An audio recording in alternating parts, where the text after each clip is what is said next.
Which part are we beginning at? Am I carrying a corpse of Aplock into a like an undead? We're gonna do this here. Okay. Order of events. So currently, it is still Undalar, the 8th.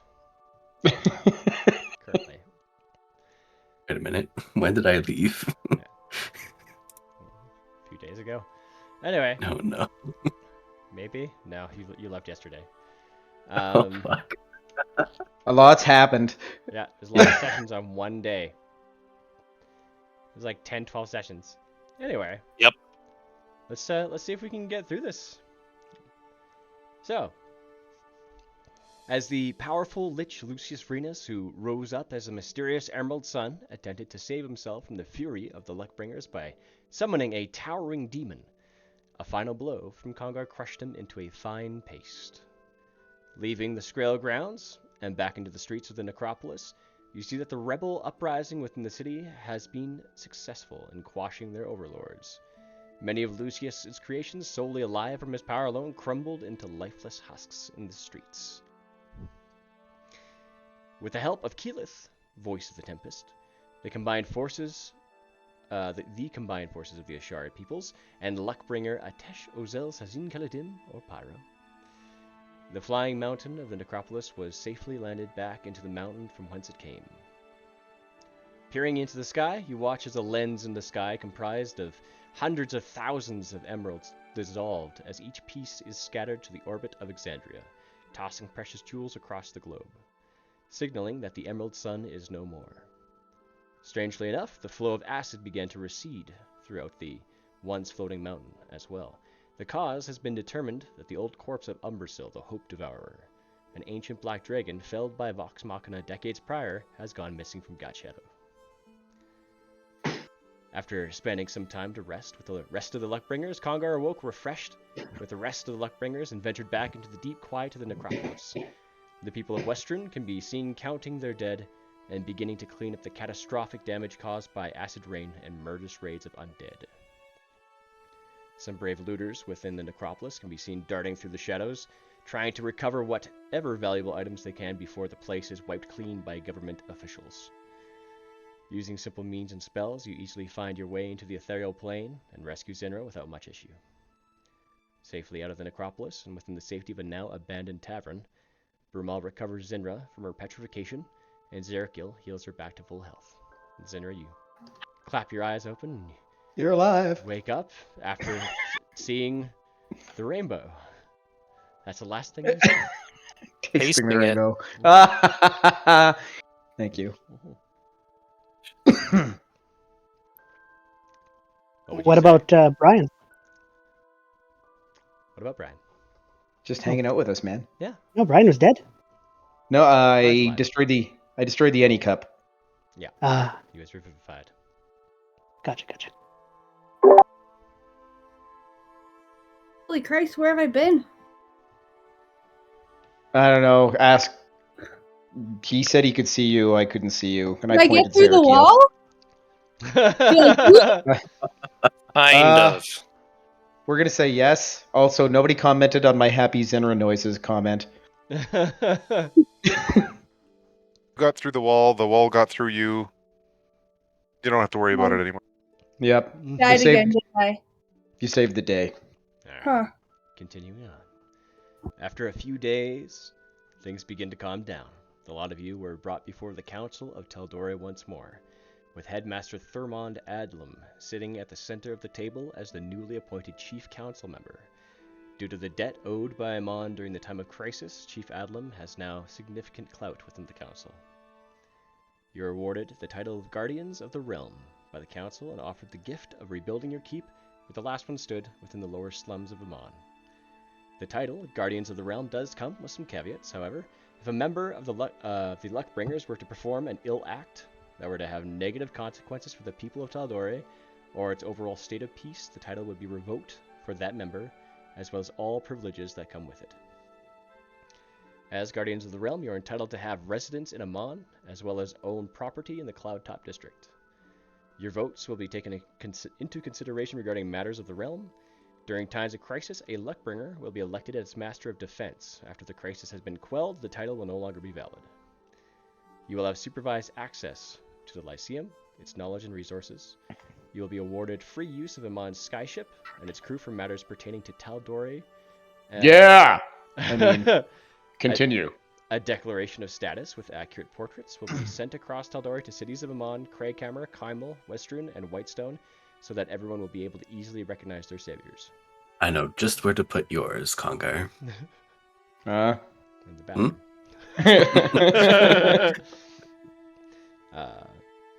As a peaceful year passes in the vast expanse of Tal'Dorei, we will dive into the happenings of each Luckbringer during this time.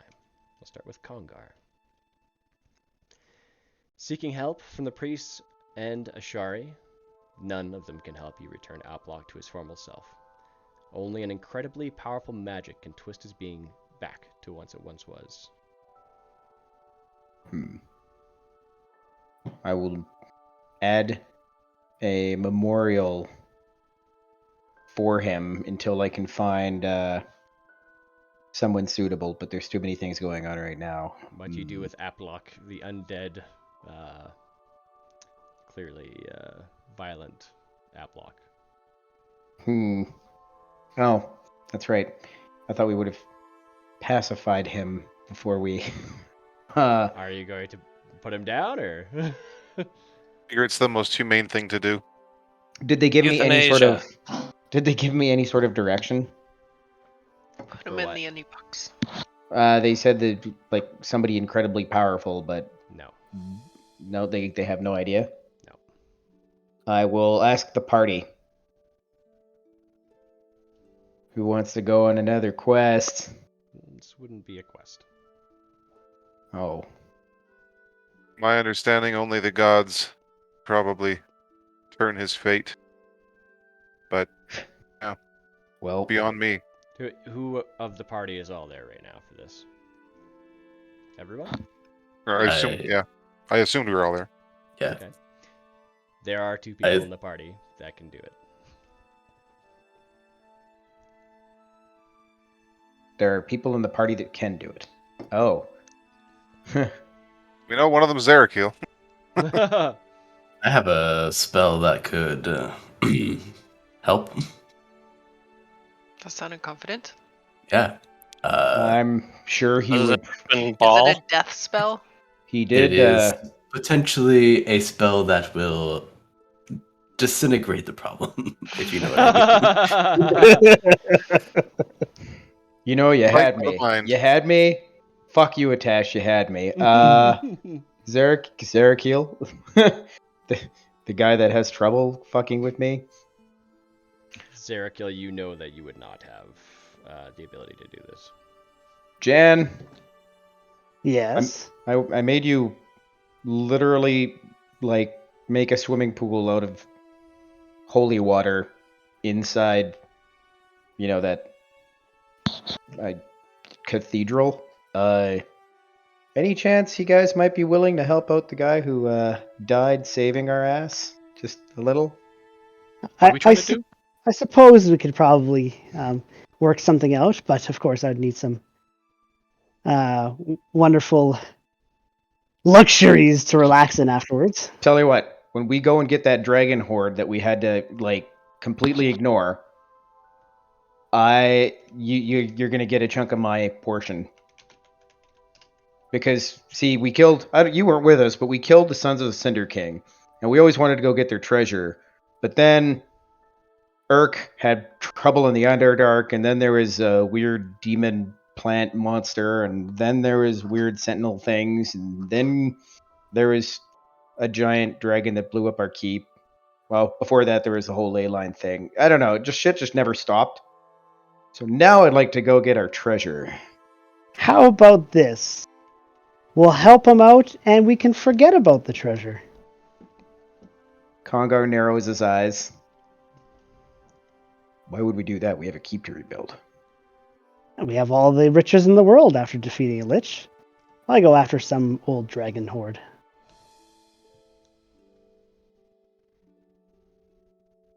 As I smile charmingly. As attached. Still at Tesh, which Are makes you me still trust you Atesh? less. Still Atesh. Slightly less intelligent, Atesh. Yep. Slightly less. I can Uh, cure that as well, by the way. Your debilitation for your stat, I could cure that. As I cured Zinra's petrification, I can bump your stat back to normal. Anyone else as well, if we had time to rest. Oh, the one that his intelligence stat? Yep. No, that's oh, Yeah, because that's a that was permanent. from the deck, wasn't it? yeah. Yep, that was Okay. that's Oh. permanent. So it's okay. So it's a special type of. It's a Okay. reality bending one, like it's always been that way. How much Okay. gold? How much gold would you say the Luckbringers have? How much gold do you have? Okay, so we didn't get any gold awarded to us. I would say that for this, you guys would have gotten like 10,000 gold each, which is a lot. Yep, Yeah. that's a lot. I'm gonna just write that down in my book. And then, Drop well, a there's still hat there.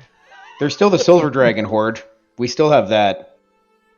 The Silver Dragon Horde? There was a Ice Dragon. What There was you it? A go. White Dragon? Yeah. Yeah. Yeah, we have the Ice Dragon. I don't know. I don't know dragons. I just kill them. Yes, we totally still have that one.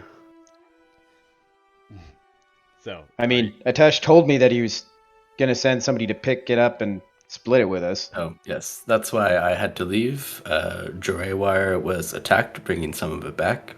Yeah, you're welcome. I saved her. I understand that. Thank you. You don't I have mean- to throw it in my face like that. I just, Holy shit, dude. feel some weird tension about certain things, and I'm not really sure what it is, but my gut tells me to feel uncomfortable. Sorry. All right. Tell you what, we'll forget about the Cinder King. We'll go with the other dragon horde for unrelated reasons that you guys think I can't put together pieces. You're right. I have no real idea what's going on. But now I'm just really curious. Perfect. Well, in that case, I guess I am going to wish for Aplock to be returned to life and full health, like nothing happened that he got turned to an undead. So immediately, as you are, Are you sure just that's how you want to phrase your wish? That's how I'm phrasing it. It's too late. It's done. around Good the old lower hint. slums, near the keep is being rebuilt, away from everybody. You bring this undead Aplock and you put him there in the field and kind of step back from him as he slowly starts lurching toward you. Jan, you say, I wish, and you wish for Aplock to no longer be undead, but to be back the way he was. You immediately see as Aplock gains more color in his form once more, stands up straight and right, and seems to be once again himself. As he kind of looks at his hands and blinks his eyes a little bit, the cataract eyes become normal once more. Ah, well, that was something. Did You we double win? died. Yep. But you're good now.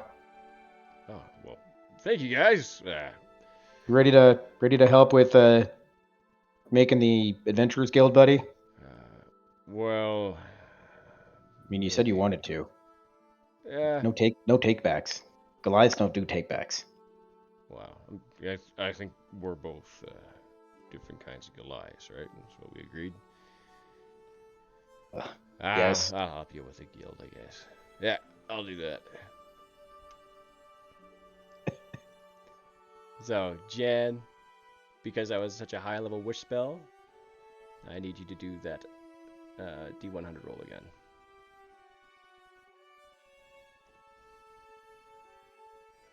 %33% chance. All right. 77. You can still cast wish. And I do believe you still take wish stress from that. I would still take with stress, yes. Okay. For 1d4 days?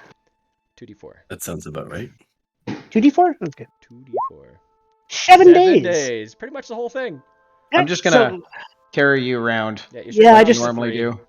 A nice, comfortable brothel. That'd be good. Just lay in a flop corner. down like a noodle. To that brothel. I just carry him. Yep. The soul is Here we willing, go. the body is squishy and bruised. But yes. All right. During the course of rebuilding the keep, Congar pointed out some new design ideas to incorporate an adventurers guild within the new keep, also adding a small bunkhouse within the grounds to house resident adventurers.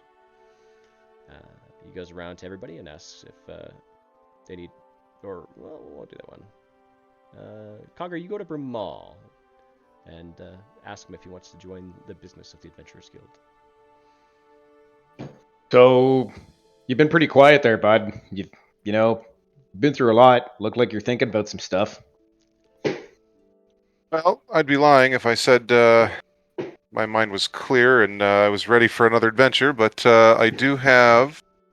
I don't know if you recall my abrupt departure not too long ago.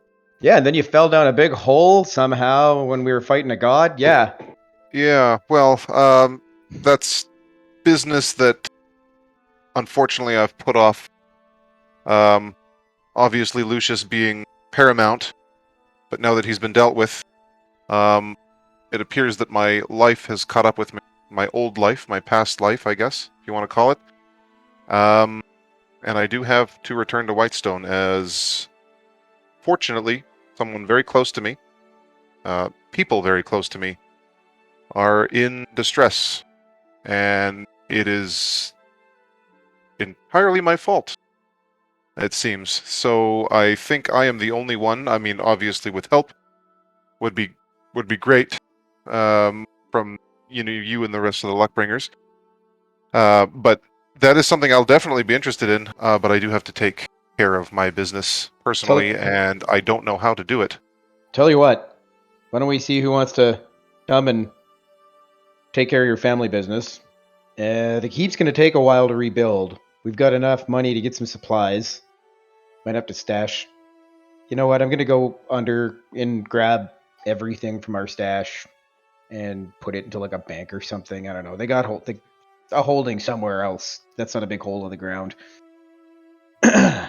If Jared, if you want, I can do like story time with Brumal right now for about like I could basically read off to the party. Oh fuck yes. What I was going to say that for last because there's in chronological order because there's a bunch of different things that are going to change things along the way. Yep, that's exactly. No, I just wanted to know what your plans were or whatever. Yeah, I can do that. It's like an end of the year thing. Yeah, sure. Yeah. So, Congar, you also get into contact with Urk, and you get him to set up shop around the keep and sell some of his magical items and things. And he gratefully agrees to kind of come down and start bringing over his stuff. But that's when your keep is finished. Yes, I will make more ale with him as well. It'll be fun. Well, goblin stout. While working around and constructing the new keep, Thomas would visit often and aid as best he could in constructing the keep with some newly acquired arcane abilities. Congar offered to adopt Thomas as his own. He readily agreed and dropped the name Thamel, instead taking up the Rocktooth name. I basically told him I'm adopting you. Mm-hmm. Congar used a not-so-modest amount of funds to continue to fund Thomas's time at the Alabaster Lyceum, which will be 3,000 gold pieces a year. So you can take that off. How many does he got? How many years? Yep.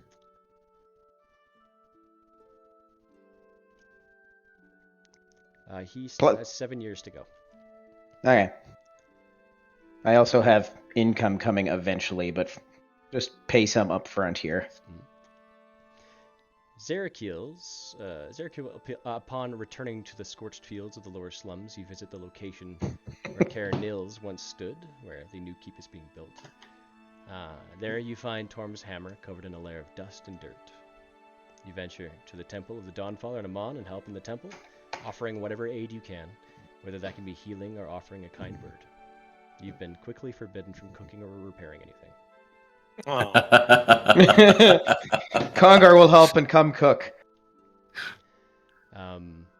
you speak, Conger, you speak to the other Luckbringers, you gather them again, about reopening the Echoing Tankard in Kymel, as well as installing teleportation circles between the Echoing Tankard and the new keep. And after looking around and asking around, it is 5,000 gold pieces and 3 months per circle, so that'd be 10,000 total. Or, over the course of a whole year, for 50,000 gold pieces, you can get a permanent portal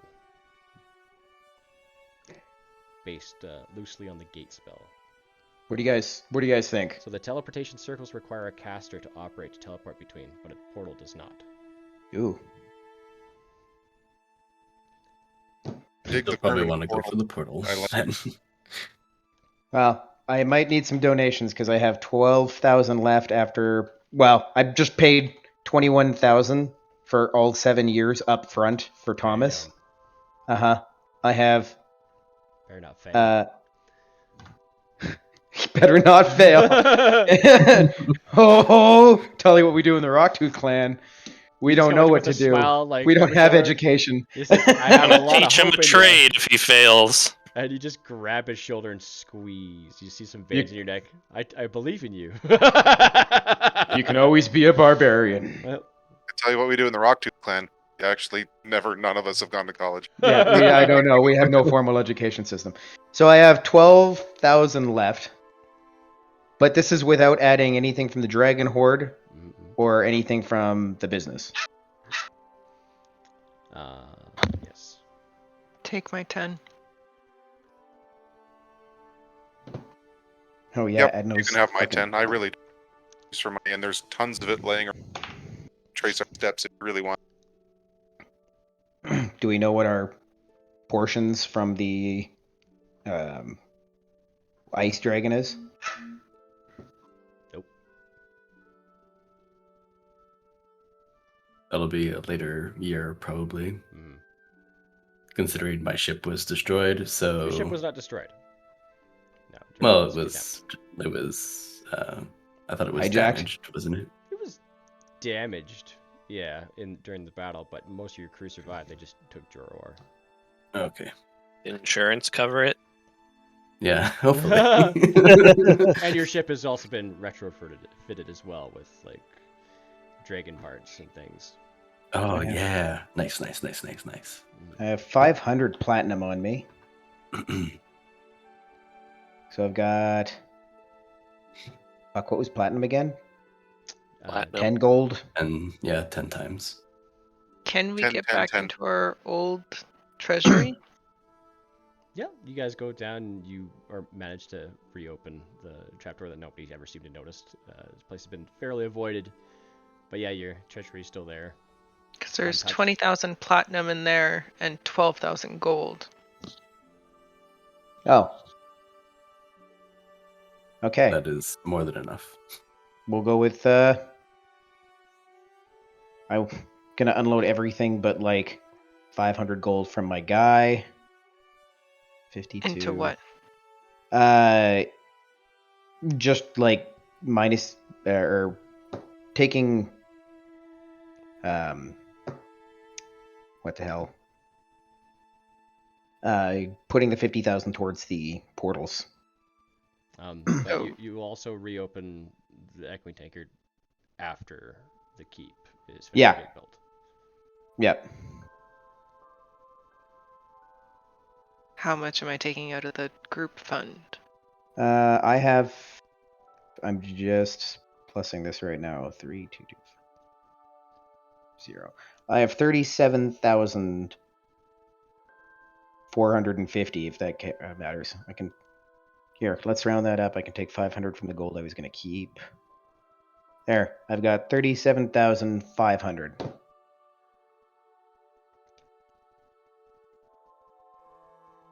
So you need 12,000. Okay, I'll just give you all the gold and 500 of mine.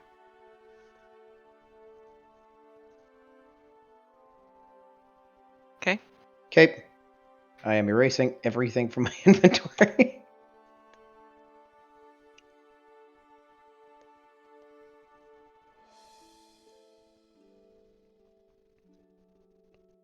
gonna walk around with the Sundark goggles around my neck just for the sheer hell of having them. Alright. Alright. Portals. Alright, so you guys got that going. Returning to Western, while the construction of the new keep is being taken care of, Congar visited Baron Civilhouthis to talk business. It appears that many repairs had been done to Houthis Manor, and he began to feel some of the success of a thriving business due to your monetary contribution. However, the manor sustained significant damage from the acid rain, some of it leaving about an inch of water, or acid actually, in his cellar, destroying his supply. So he kind of works out with you, says he plans to build a new manor near the Foramir Basin instead of Western, where his grapes come from. We'll need a new cooper, glassmaker, at least 250,000 gold pieces to get up and running again. And he does plan to make a Luckbringer Special Edition Congar Stout. Guys, I need this. Give you $250,000. It's an investment because now we're going into business. We pay him, and then we get money. And right? I thought the business was the. I never other took you to thing. be a business savvy person. Do I sound business savvy? Oh, thank you. That is a extremely large investment.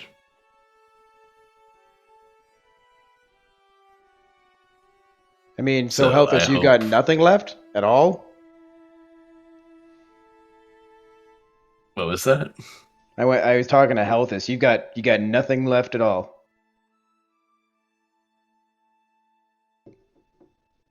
Helthus? Oh, Houthis? Yep. Oh, So you want me to front the entirety of the entire operation, or are we partners? Well, I guess as partners, obviously, but we could definitely use this extra boost, no doubt. I plan to Well, I can do pay you half, in- So, I can pay you in installments as I make some money with the help of my my blacksmith and my enchanter. Thankfully, enchanting is expensive. very well. I think maybe 50,000 gold pieces to start up front as a deposit on the business might be fairly. Does that sound better, guys? To clarify, we're paying $50,000 to be a part of a bar so we can have a drink named after us? No, by a drink it's- named after you? Do you remember when we went into the Shade Barrow and this, like, his whole family made alcohol, and remember the vast amounts of money that the class took from them? It was just piles and piles and piles, endless amounts. Yeah. He made that. And he's got the family name. And something tells me people aren't going to stop drinking. And we kind of have a really good name going for us right now. Pretty sure we could all have our own. Maybe he could make you a Fireball whiskey or something, Pyro. I'm not interested. It's because you're swimming in gold. No, it's because I'm a Margrave of Kymel. Swimming in gold. Well, I mean, that is kind of the idea, yes.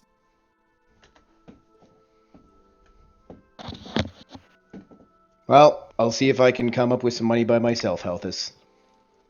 Well,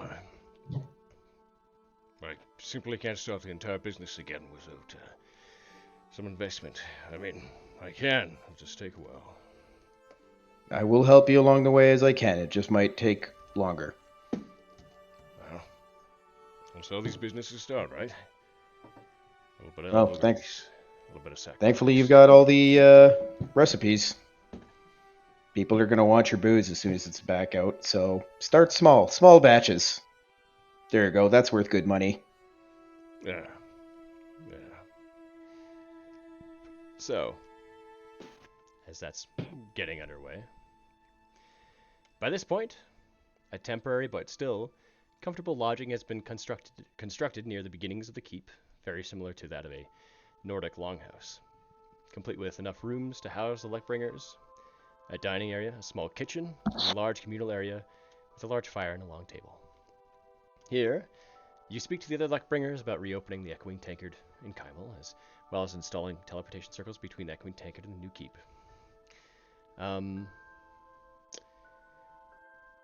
So you go to, obviously, you already figured this out, but you go to seek out the funds from the various dragon hordes. But you didn't have to do much of the investigating or anything because you were told where all the hordes went. Otherwise, you use a good deal of your off time. You venture to the priests in Amon. Within the Temple of the Dawnfather, they agree to teach you to read for a small price, spending a few hours within the temple and back at the still under construction keep. You learn how to better grasp the common language. So over the course of the year, your intelligence score rises to +1. Wow. Did you write this, Congar? It's just like backwards letters. Yep, I spelled my name. I'm actually impressed. I never thought you'd be able to manage an R. Me neither. See that one there, and I point to the O. Yep. Yep. Congar is now smarter than Zerakeel. Smarter than me too. I'm a flat 10, so. Yep. When I just go up to Congar, the first thing he says, the sum of the square root of the two sides of the isosceles triangle. Well, Okay. Zerakeel's at Congar's at a 10 now. So You said a +1. You said +1, so I'm like, holy fuck. So No, like, I said it's your 12. intelligence score. Goes up, yes, okay. So I'm at a 0. Oh. Yeah, I can hold basic conversation. not your mod. Guys, you know what I learned? I had no idea what the value of things were. You didn't? I mean, after learning for a while from these guys, yep. I have some ideas. I feel like you had an idea. Before you spent all that money. They just told me an amount, and I just kind of gave it to them. Unless you guys said don't, then I try that haggle thing. Oh, Congar, you're so cute. So, When you're trying to be smart. Oh, look at you. to Brian. I take it as an utter compliment, and I'm completely stoked. Brian, the short-sighted. Seeking to find a place to lawfully continue your research, you set out across the lands of Taldore. Along the way, you discover new arcane methods, delve into obscure research, and attempt to seek out a proper lab to continue your progress in secret. Your travels eventually bring you to the Rotted Lot, most commonly known as Stilben. The city has been ravaged by 3 calamities in a very short period of time. First, they were thrashed by a dragon attack that left many buildings either destroyed or in great disrepair. Second, before the city could fully recoup, they were occupied by a roaming band of Goliaths and other races of barbarous tribes seeking to build a capital of their own. Led by the charismatic Gomesh, a Goliath formerly from the Rivermaw tribes in the Taurian forest, the tribe's people created a scattered form of government, with Gomesh at the head, and each tribal chief having a small say in overall governance. Third, the city was hit by an undead uprising, along with the rest of Exandria. Due to the effect this had on everyone across the world, nobody could spare any resources to undo the claim that Gomesh has on Stilben. Since then, their stay has become far more deep-rooted. Many original buildings still stand in Stilben, although all buildings that have fallen into disrepair or have crumbled entirely have become occupied by these tribes. Piles of crumbled structures have been turned into sturdy huts and longhouses. Below the ruins of an abandoned apothecary is where you found some like-minded contacts. Arcanist Xenoth Corrales and his assistants, Harak and Juniper, have been using a repurposed cellar connected to the flooded sewer system as a means to conduct experiments. At the consent of the tribespeoples, they have been using their research to enhance these peoples through chemistry and arcane means. Due to the similarity in your research, you have been offered a free place to conduct your experiments in peace with the assistance of your new colleagues. On the side, you return to the keep from time to time to help out with construction and remain in contact with the Lugbringers. Also, knowing that you still owe Barnum Teague a great deal of money for all the merchandise you stole from his shop, you make a trip to Ghost Devon Turgo to settle your debt, which is 100,000 gold pieces. For you stole something along the lines of a Scroll of Chaos Bolt, which is not so bad, a Dark Star Scroll, which is really bad, Movable Object Scroll, and miscellaneous potions. You go down, you meet Earth. Brian. And, Wasn't it 10,000 gold pieces? No. Dark Star Scroll is a level 9 spell. So, it's, yeah, it's pretty expensive. Very expensive. So you can roleplay that with Barnum Teague. Oh my god, I don't remember his voice even. It was gnomish. Yeah, I was gonna say he's pretty gnome. It's the same voice you're using for one of the shipmates' crews there. Don't have 100,000 gold pieces. Oh my. Oh my. Yeah.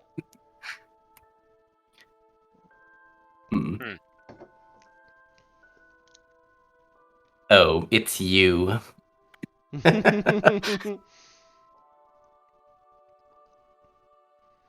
Here to repay your debts, I assume? That or cast Disintegrate and get on with my life. One of the two. Oh, I don't want to fuck with that guy. I've seen him fight. You're Good welcome thing to you're keeping me try. alone. You've already done it once or twice, but I mean... I don't think I've ever fought this guy, have I? No, you guys No. for all Barnum Teague. Let's just say I expect it. I've been practicing. Just so everyone remembers, he was a chronomancer. Yeah. Time wizard. Mm-hmm. Yeah, he. Oh god, that's funny. You've already tried it. Damn it. I mean, you could also That's watch pretty the slick. paintings with him as well. Fine. Alright. What do I got? So, I have $10,000 in gold. Where's my character sheet? Damn it. If you have the scroll, I'll take that back. I assume I don't have the scroll. No, do you? Do you still have the Scroll of Dark Star? Cast it, I thought. I thought you casted it. Casted it on Lucius. Yeah, I think I did. It's gone. Well then. Unfortunate. From the loot, I mean, if you get none of you guys took it, you can take the Rub of Eyes and the Staff of the Archmagi and give that to him. Yeah. That would be adequate compensation, I think. Alright. So... Well, I gotta run that past the Luckbringers first. You can't. You're far away unless you have a message spell or something like that. You're at Ghost Devon Turgo. You were far away. In a secret place, a secret city. In the Underdark. Yeah, so like... The staff is at the keep, is it not? Well, I could have said that you could retcon and you would just have them because you're a caster. Alright. Fine. If everyone's okay with that. Yep. Well, I have 25,000 platinum pieces in the keep, so I'm sure we can call it squaresies. So I'm just putting Brian Barnum Teague in the square there, so there and there. P square. Sorry, what did he give him? If not the platinum? Yeah, a Robe of Eyes from Lucius Frenus that he had, and the Staff of the Archmagi. Yeah. Very well. Wait, I had those, or they were in the keep? I'm allowing you to have them from Lucius. Okay. They're loot that I give you guys after you killed Lucius. What a comic. Fine. Okay, I hand those over. I will inspect the staff, make sure it's of genuine quality. I thought he said that we weren't there. Oh, not never mind. there. You are not you. Sorry. I'll use the voice. Thank you. Yes, please. I will inspect the staff to make sure it is of genuine quality. Yeah, you cast your I am less spells, confused. and definitely this will be paid back in change. Yes. I'll actually give him maybe something to help with his studies. I don't know what all I would have at my disposal, but I am an alchemist, so I'll give him something. Like, I have that serum of potential, basically. You gave that to them, didn't you, though? Yeah, Yep. but it's been a while, so I could have perhaps a little sample of it that I could give him to Fair kind of... Because Staff of the Archmage is like a legendary item, isn't it? Yes, So they're both around there, I do believe. yeah, so I will, being a fair individual, Bardum Teague will give him a small vial of the potential potion, which should help. Okay. So that's a pretty good fair exchange then. I mean, he owed you, but he gave you something that's you know, you almost kind of owe him All again. right, Well, exactly. that's fine. But yes. I'll get it back later. So you. No, you won't. Bartum Teague had something that belongs to me. All right. All right. So you. Squaresies. Paid my debt. Yeah. Excellent. You make your way Up back to and either citizen. Stilben or Amon, your choice. They are both very far away from each other. They're across the continent from each other, one short of the other. I need to go to Stilben Mhm. and start recruiting volunteers. Easily For enough. what? Hmm? For what? A thing. Cat people. Well, yeah, dog people now, isn't it? No.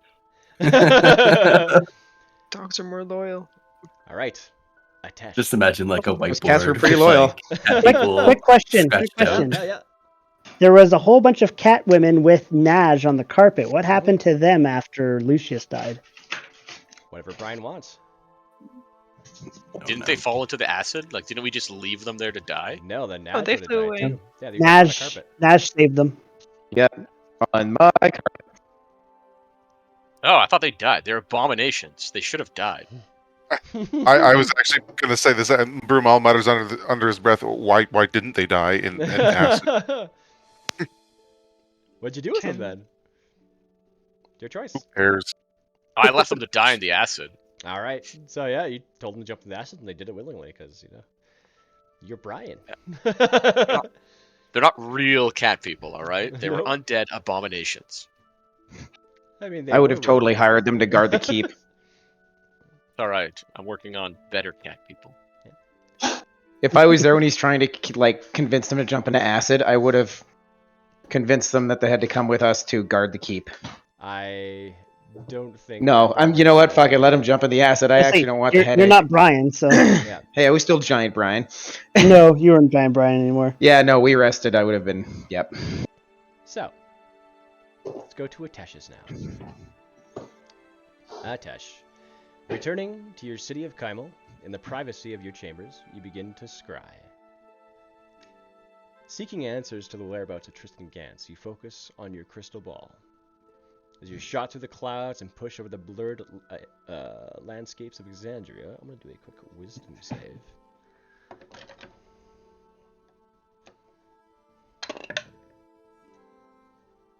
Oh. Natural 1. Well then. Nice. You see the familiar form of your employer and Spiraling. Although he is different, changed. His skin has become a pale gray, his eyes white, subtly glowing with bluish energy. Next to him, Aaron Nightbreeze, his loyal companion, has also taken on these features. They stand hand in hand in a great cavern of igneous rock. Are they getting married? 2 monolithic closed doors stand close behind them. A cask-sized hourglass lays on its side on the ground before them, empty of sand. Piles of ash litter the ground around them both, and Tristan's eyes meet your gaze.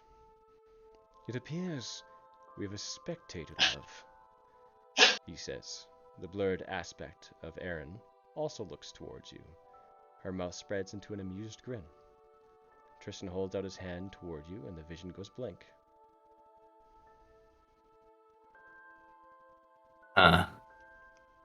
That's not good. That's That not good happens at on all. a natural one. One of them got a natural one, the other one didn't. No, you got a natural one on the save, but he can see the scry, I understand. which means that he has sight, that is ability to actually see something invisible. If you try to scry on Tristan once more, it does not work. You go Oh, scry that's again. fucking worrying. Alright, yep. Now seeking out the location of Sobak the Shade. The spell immediately fails. You gather it's some sort of protection magic, or he's not on this plane of existence, or he's dead. Interesting.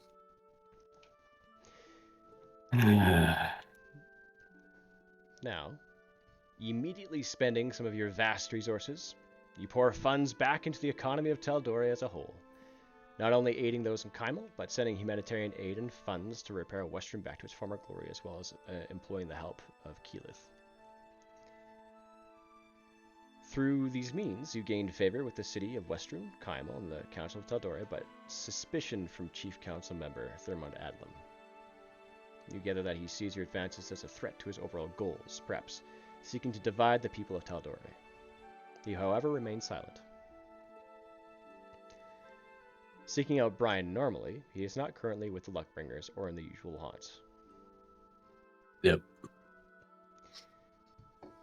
You begin to set up plans to make Kymel the new capital of Tal'Dorei, seeking to expand Kymel beyond its walls and become more than just a simple den of gambling within the meanderings of mining on the side. You begin to set up greater trade deals with the cities, towns, and villages of Tal'Dorei. You organize meetings of import to strengthen bonds with nobility and people of high influence. You construct airships to widen the reach of your city Exandria-wide, and work to create a place for everyone in Kymel. As something that seems to nag you to no end, you also seek to reform the clasp into something more constructive. As you delve into the darker aspects and information in the scattered spiralings, this task will be harder than you had initially appraised.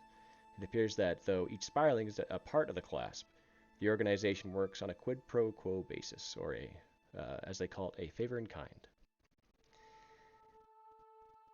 However, throughout all this, becoming a kingpin in the world of not just Tal'Dorei, but Exandria as a whole, you set your sights towards simpler things as well. With the aid of Jorawar by your side as Major Domo, aiding in the day-to-day minutiae of running a growing city, you've begun to rekindle an old flame from the times long past. Love. On a sunny day, whilst Jorawar was running her errands throughout the city, she noticed the crowded streets begin to gaze up, one by one, as she entered the city square. Descending from the rays of the sun, atop a small platform held aloft by a broomstone, was Atesh. Holding his hand out to Jorawar from afar, she nodded, and he cast telekinesis to bring her up to the platform for everyone to see. Without words, Atesh knelt before Jorawar, his wings outstretched and then furled, as he presented her a translucent wedding band, fashioned entirely from ruby.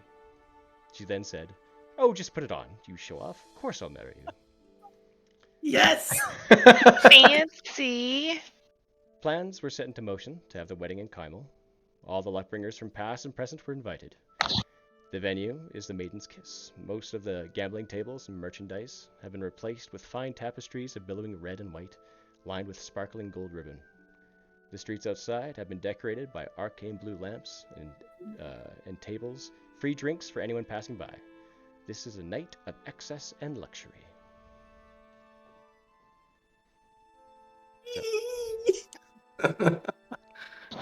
I'm gonna get so drunk. Yep. I will not make a terrible speech. By all means, make a terrible speech, Adno. I feel like this is just gonna turn out like when I had a garbled face. Good. Drunk. You're gonna shoot Zerakiel in the back with a crossbow? So, after the heartfelt nuptials, a feast was had. Friends swapped stories, games were played, and the occasional friendly brawl took place. As people ate and drank their fill, the maiden's kiss began to empty by early morning.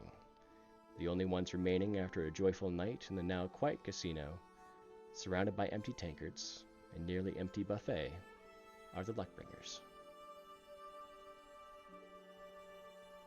You guys remember when we killed a lich? I vaguely recall. Oh, I squished him. Oh, You should I tell us fucking again. Oh god, I lifted up the hammer. Jorah It just was said, "Okay, I'm going to bed. I'm tired," and she just gets up and walks away. See you later. That was the best. It was the best part. Pancake. Pull her in for a kiss before she goes, Yep. and then I will whisper that I'll be right up. She walks off up the stairs, the many stairs. Before she walks off, I turn my face into Atesh and give her a little wink while smiling and laughing. Yep, she winks back at you.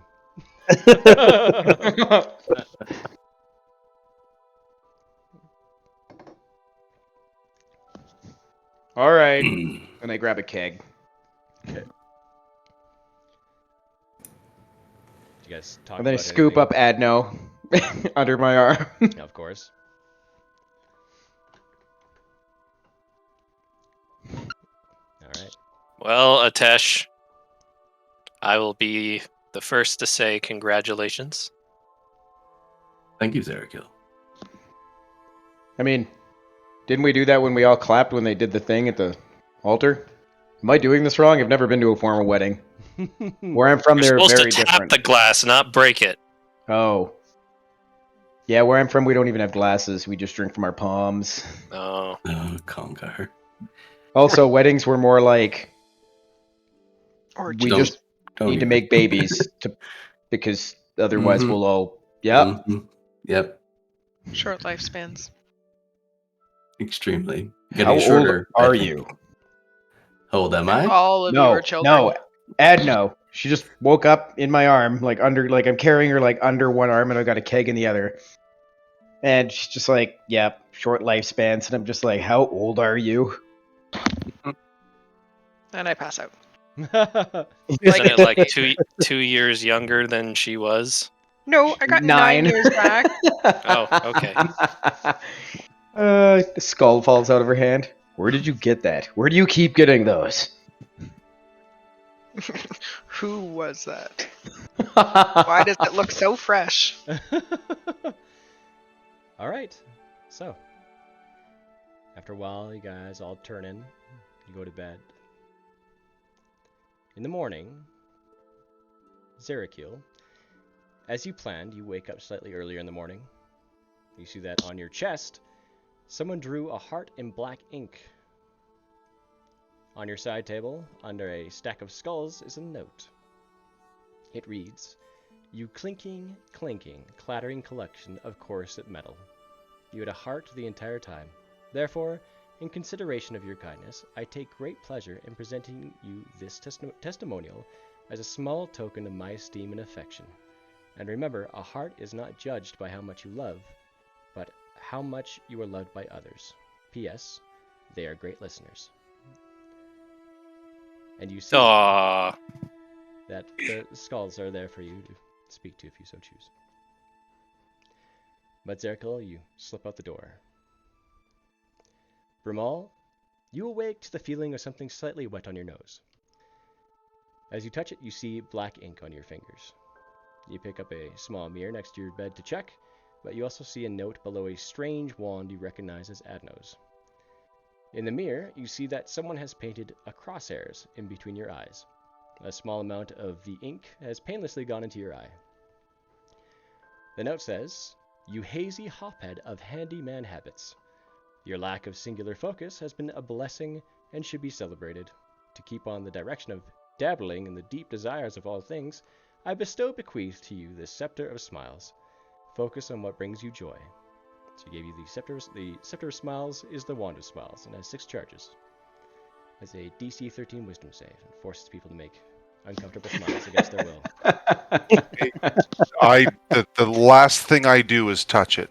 Because the bad knows and I know we've got sadness stones and all sorts of nonsense going on. Oh. I like poke it and prod it and inspect it as much as I can without touching it, and just kind of I wrap it very carefully in like I don't know, just like a leather cloth or something, and Sell it. gee, thanks. And I stow it in a pouch, just wherever, just to very carefully. Nothing's that easy. Definitely not. Alright. Congar, you awake to a strange taste in your mouth. With your eyes closed, you try to just kind of swallow it away and go back to sleep and kind of lick your teeth around. You then notice that the taste is followed by a strange smell. You blink your eyes open, you see a black stain on your pillow. The hell? You get up slightly and see that your hands and pillow are covered in black ink. Your scalp has the cool feel of drying liquid on your head, and as you reach up and take your hand away, you see more ink on your hands. There's a note on your side table with another more fancy one. It has a wax stamp on it. You, after gaining the ability to read over time, you can now read some of this. You billowing brute of battle blows. Anybody can have a brain. That's a very mediocre commodity. But where I come from, we have universities, where men go to become great thinkers. When they come out, they think deep thoughts, and with no more brains than you have. But they have one thing you haven't got, a diploma. Therefore, by virtue of the authority vested in me, I hereby confer upon you the honorary degree of THD, Doctor of Thinkology. And there is what you assume is a diploma on the other side, but it just has a bunch of scribbles on it that you can't understand. I called it with the Wizard of Oz quote. I was so Basically proud of you when you said that. I was like, oh my god, did he do it? Did he do it? That's exactly what it is. Congar is just like crying and frustrated, and he's, not gonna touch that now. I'm gonna get it all fucked up. Oh god. As you I'm guys too hungover. leave and go out to the hallway, you see at the end of the hall, you see a note is stabbed in the wall at the end with an arrow. Below it hangs another note. But the note that is stabbed in the wall says, I will see you all for my 622, cross that out, 613th birthday. Prepare to get cork high and bottle deep and acknowledge the corn. Acknowledge the corn. Kelsey, this is your best fucking character. The other note you see is from Zerakiel. Would you like to read the note, Zerakiel, or would you like me to? You can read the note, I think. Very well. My fellow luckbringers, we have come a long way from our honest tavern and faced a number of great challenges in doing so. Most of us will be forever changed because of these experiences and send us down unique paths. It is unfortunate that my path now forks in two directions. One, a path of friendship, the other, a path of faith. During my time with all of you, my beliefs have been greatly challenged. It is because of this that I will be leaving until I find myself again. I do not blame any of you, but rather take this fault upon myself. My inability to act when witnessing questionable moral decisions has left me making my own poor choices. As a result, I feel my relationship with the Dawnfather slowly drifting away. I will not let this happen. I cannot tell you why I did not speak up during those times of hardship. Perhaps it was out of fear of losing the few friends I had left. But I have since grown cold from the realization that no matter how much you hold onto your friends, you can't stop yourself from losing them. This time, I may not have lost you all physically, but I see the friends I once knew slipping away too, much like my fellow shields I have lost, and Pharaoh, the only one to know my story. To my friends in memory, with hearts that no longer beat, is too much for me to bear. I will not sway your judgments, for I have also seen your potential for good within each one of you. Go with love and mercy in your heart. I will leave each of you with prayer and wisdom. Jan, be kind and careful, both to your friends and fate. Remember these words. Sinra, take care of the self, as you would your own friends. Remember these words. Atesh, be honest and open to those who wish to help you, and even more to those who wish to harm you. Remember these words. Adno, be the guiding light as you tread carefully through the darkness. Be the few who use the dark as a force for good. Remember these words. Brumal, indifference helps no one but the oppressor. Find your place and defend it well. Remember these words. Congar, do well not to act in vengeance or greed, and do not spread them to others. Remember these words. Brian, do what is right and merciful, and you will be forgiven. Remember these words. Rorita Nespet Sade, Zerakil. What's that last part before Zerakil say? May the sun be as a sword. Thank you, voice in my head. That was me. That was a Thinkology thing. That's awesome. When everyone has awoken from their sleep, you notice that both Adno and Zerakil are gone. No! Well, She you was did get complete- married after all. She was completely lucid the entire time and fucking with us all, and then left those incredibly beautifully descripted letters. I'm sad. I wonder if we'll have a one-up with Zerakil where he finds himself. Well, we'll have to see the rest of what Zerakil's doing right now. When the hell is her birthday? We're going to be doing that. It will be happening. It'll be a one-off. So, next is Jan. Oh boy.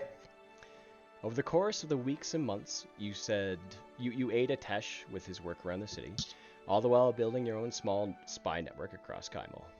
You take some time to set off to Wildmount and seek out this keep that you've inherited. It says on the deed that the property is located on the outskirts of Grimgolir. The keep was owned by a reclusive individual that traded resources with the city from his privately owned mine. The lord of the keep was named Efrit Ditto. After his sudden disappearance, it is said in the letter that was provided with the deed, citizens from Grimgolir went to investigate, finding the keep abandoned. Due to nondescript strangeness surrounding the keep, it was not investigated further after no body was recovered. Since the keep has been abandoned, you seek to gather others of your kind, and with the support of Naj, bring your belongings to the estate known currently as Ditto Keep. On your first visit, you meet up with Scarvy Haroldson, a merchant who is friendly with the Lord of Ditto Keep. He tells you that since the keep was abandoned, it has become home to a motley assortment of strange things. He dares not go near it. For others who have ventured there have disappeared as well. The Crown's Guard refused to risk their resources reclaiming an abandoned keep. That will be up to the new owner. Do you investigate the keep, or do you... Of course, make your I way back to stealthily Wilderness? investigate the keep to see what's going on. Very well. As you get near the keep, you get this kind of pinch in your chest, like this anxiety, like it just feels tight to breathe. And by the time you start to get near the keep, it just gets dark and cloudy. A small, slight rain begins to billow, and you can see that the keep is open. And as you stealthily walk inside, you hear the walking of heavy footfalls and tapping from all over the keep. And the footfalls sound like they have long claws at the end of their feet, but these are bipedal beings, it sounds like. You hear the slight growl, almost fiendishly. You hear the drip of certain fluids. You smell the hot breath of decay. You see shadows on the walls where the firelight is casting the silhouettes of possibly demonic or devilish beings. And there's numerous ones. It's not something you could do by yourself. Well, I'm gonna go to the town and see if I'm able to recruit some brave adventurers to come assist me. Very well. So you take the time to try to recruit some adventurers in Grimgolia. As you start making your way around this city, there are many people that are not entirely interested per se in helping you, except for, let's see, I do believe that they are called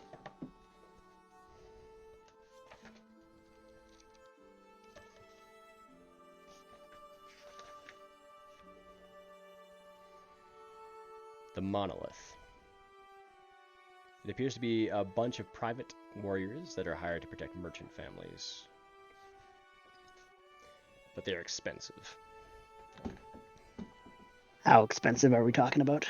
You're looking at 5,000 gold pieces per warrior. Ooh, that's definitely expensive. Per the job. And if it goes per week, it is $5,000. 5,000 gold pieces per week.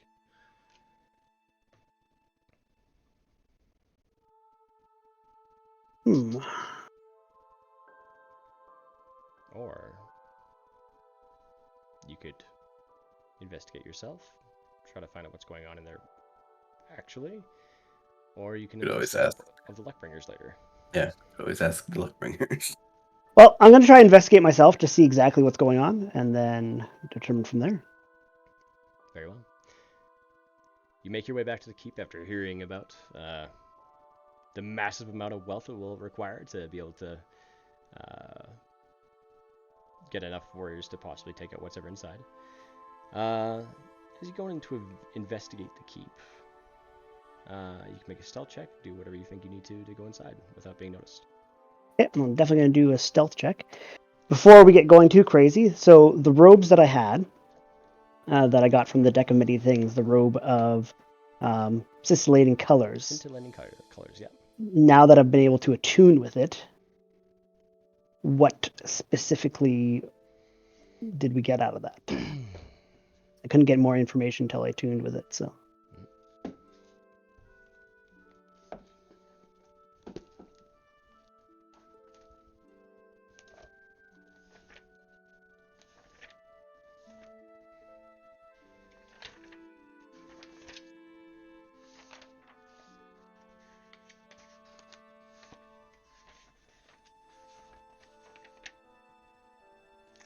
The robe has 3 charges and it regains 1d3 expended charges daily at dawn. While you wear it, you can use an action to expend 1 charge to cause the garment to display a shifting pattern of dazzling hues until the end of your next turn.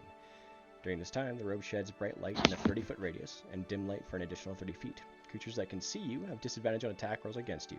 In addition, any creature in the bright light that can see you when the robe's power is activated must succeed on a DC 15 Wisdom saving throw or become stunned until the effect ends. Dream prestidigitation. All right, sounds good. So okay, I'll roll some stealth checks. How many stealth checks would you like me to roll for this? Just one. Just one? 16. Very well. You make your way inside, and you see that there's nothing walking around as much vast quantity as it was before. Instead, you still see the firelight that seems to be coming from a fireplace in a nearby kind of room, a study. Inside, as you walk into the room, you see there's a chair facing away from you with a very large being inside, probably 13, 14 feet tall, in what appears to be some beautiful, beautiful, luxurious robes, and he's facing away from you. You see that they basically have no neck. The top of their head goes down at a perfect angle straight down to their shoulders.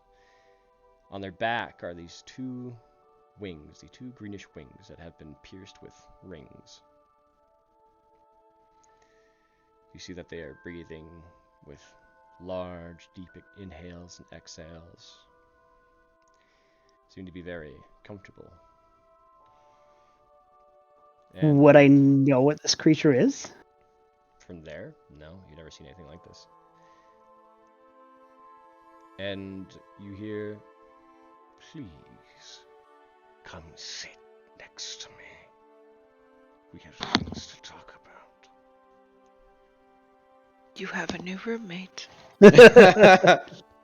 All right. Well, hello, More sir. like I a was squatter, actually. curious at what you were doing inside of my keep. I'll go and sit down next to him. My keep now, I'm afraid. And he looks towards you to the left, and you see he has these two small yellow eyes, kind of a turned upright pig nose. But his mouth is wide, it's huge, goes from ear to ear with these tiny, small, sharp teeth, almost like you would see in a fish's mouth. Just rows upon rows. Yes, I gained this keep from one Ephredito after he failed to hold up his side of the bargain. And he holds out a long hand, a nice silver cane in his other hand with bone inlaid to shake your hand. I am Okran the Shrewd, holding this keep for now as Ephret spends time working off his debt in the city of Dis. I shake his hand and say, "Pleased to meet you. My name is Jan, and I acquired the deeds to this keep through a lucky draw of a deck of great things." I see. Deck of great things. I'm afraid that currently this keep is mine until Ephret decides to pay the rest of his debt. But right now I feel rather comfy, and I don't plan on moving. But And what was his debt, may I ask? that is a confidential debt between me and the deal holder. However, you and I can make a deal if you desire this keep. It would have to be worth more than what he owes me. Can I do a persuasion check with him to see if I can convince him to give me some information about the debt before I get into an agreement with him? That would be very hard DC, so DC 25. Ooh, very nice. Wow. What do you have a persuasion at 22? 25. Still be- Well, you see, as a part of him expanding his enterprise into Grimgolir and beyond to Rexendrum and Zadash, making a name for himself in these capitals, he was supposed to mine a certain amount of mithril for me. But he did not reach his target. Missed it by only a pound. But a deal's a deal. Now he must work off the rest of his debt in the city of Dis, mining mithril for me there. He still owes me 485 pounds of mithril. But the city of Dis is a city of red-hot iron, and there's no mithril there. I say mithril is not an easy substance to get anywhere. That was his mistake to make. And what kind of deal are you asking for between you and I? Well, you want the keep, and you are willing to replace the value of such an amount of mithril, and make the deal worth it. So, I am not entirely sure who you are, Jan. You have but a singular name, and I've met you just once. So, do you have anything of value that I might be willing to make a deal with? Do you have any talents? Things you hold dear, people, yourself? I have many talents. Hold dear only myself. So, in return for this keep, would you be willing to barter your soul?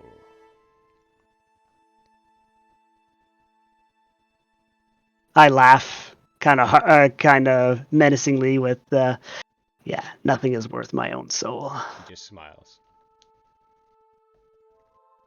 Then what do you have to offer me? What are your specialties? Well, I'm looking at gathering information, so we could possibly trade information. What kind of information would be valuable to somebody like me who simply lives in the hells? There's plenty of information in the world that even you have to work to get. Such as what? Such as, what kind of information would you be looking for? Well, there is a very old contract out. Still, not my contract, but if I were to exact it myself, I would then hold another in debt. There is a being who's evaded death for many years, an old emperor. I thought you were going to say me. Peninsula. If you were to assassinate him in some way, in some permanent way, you could have your keep. Or you could attempt to use violence to try to take your keep back. Then Congar burst out of the wall. Yup. Well, I will need some time to think about this arrangement and come back and talk with you. Very well. I look forward to what you bring to me. Excellent. Have yourself a good day.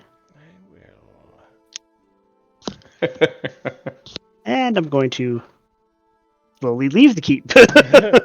As you go to leave the keep and you go out into the shadowy corridor, on either side of the hallway, you see 8 other fiends, devils, lining the corridor, silently just watching you. You hear their almost purr-like growls as they look down at you with these burning charcoal eyes. Their tails whipping and grating across the walls, scratching. Where's Airkeel? I give them a little smile and a wave as I scamper away. You can tell they don't have the ability to move their mouths. There's just rows of teeth. And you make your way outside and hoop, hoop, hop, skip, get the fuck out. Hoop, hop, skip, and run the fuck away.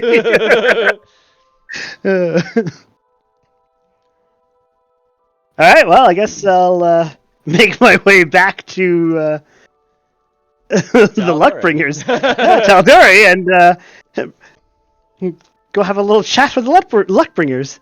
Alright. But, before you do that, we will go to JerryGeeVO. Big jump, you. After leaving the Maiden's Kiss, you find a place to don your armor. It's a quiet morning, the calm after a night of raucous celebration. You walk down the roads of Kymel, stopping for a moment outside the old Echoing Tankard. It's been returned to its original state. You feel the outside of the wall where you attempted to patch a hole with wood, now properly patched. The indent still remains. A padlock prevents you from entry, but you assume that Atesh was waiting for the Luckbringers to take hold of your old business once more. Even though you're not inside, a flood of memories comes rushing back. Urk sneaking sips of bacon ale while he mans the bar, Congar cooking up a storm in the kitchen, the smell of good food wafting around the tavern, Bramal smoking his pipe in the corner, keeping a keen eye out for strange folk coming and going, and Pharaoh, the charm of the group, the one who the lot of you named your group of friends after, now gone from the world. Atesh, another friend you met here, who's had an incredible influence in all of your lives. And here you also met Adno, incredibly strange but with a great heart. This is where it all started. Leaving the gates of Kymel, you continue your journey east, toward the Terst Fields. You pass many merchants and travelers along the way. You thwart bandits seeking to lynch road-weary travelers. You aid others that are simply in desperate times. You gain knowledge from elders of the road and stories of triumph from other adventurers. Eventually, you come upon the stretch of road where your original friends fell. Fellow shields of the plain. There, you met the one person that set you on your journey of conquest and revenge. One that you let fade over the time into a path of mercy by the light of the Dawnfather. You go further into the farmland of your hometown to see that it's overgrown by weeds and rotting crop that have been left unattended. You gather that it has been this way since before the Emerald Sun's attempt at ascension. Heading further into town, you see that the Trist Fields have been ravaged by its own people. The town is barren.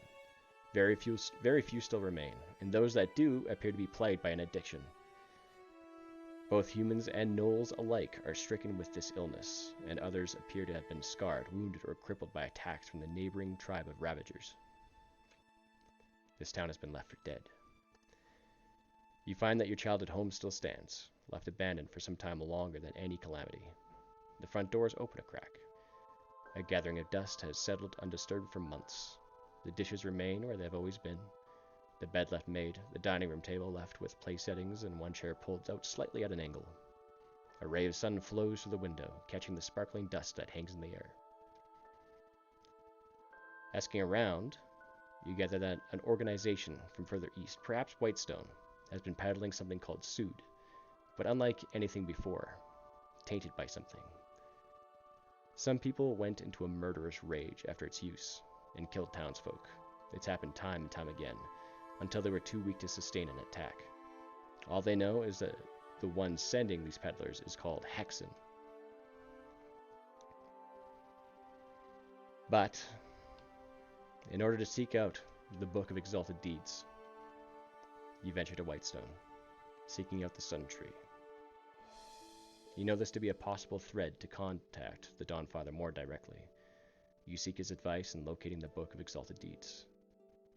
Entering Whitestone and approaching the tree, you sit amongst its branches as passerby give you the odd glance. You take the time to meditate in your armor, and allow the sounds within your helm to drown out all other things.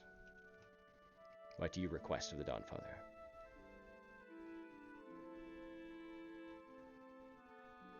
JerryGeeVO.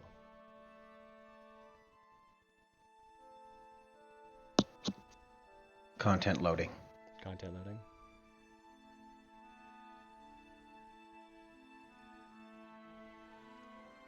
Aaron? Aaron?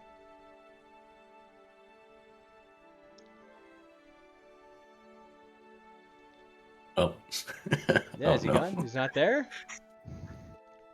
Aaron? Aaron. Aaron, come back. Oh no. Yeah, It's really poor timing for that. indeed.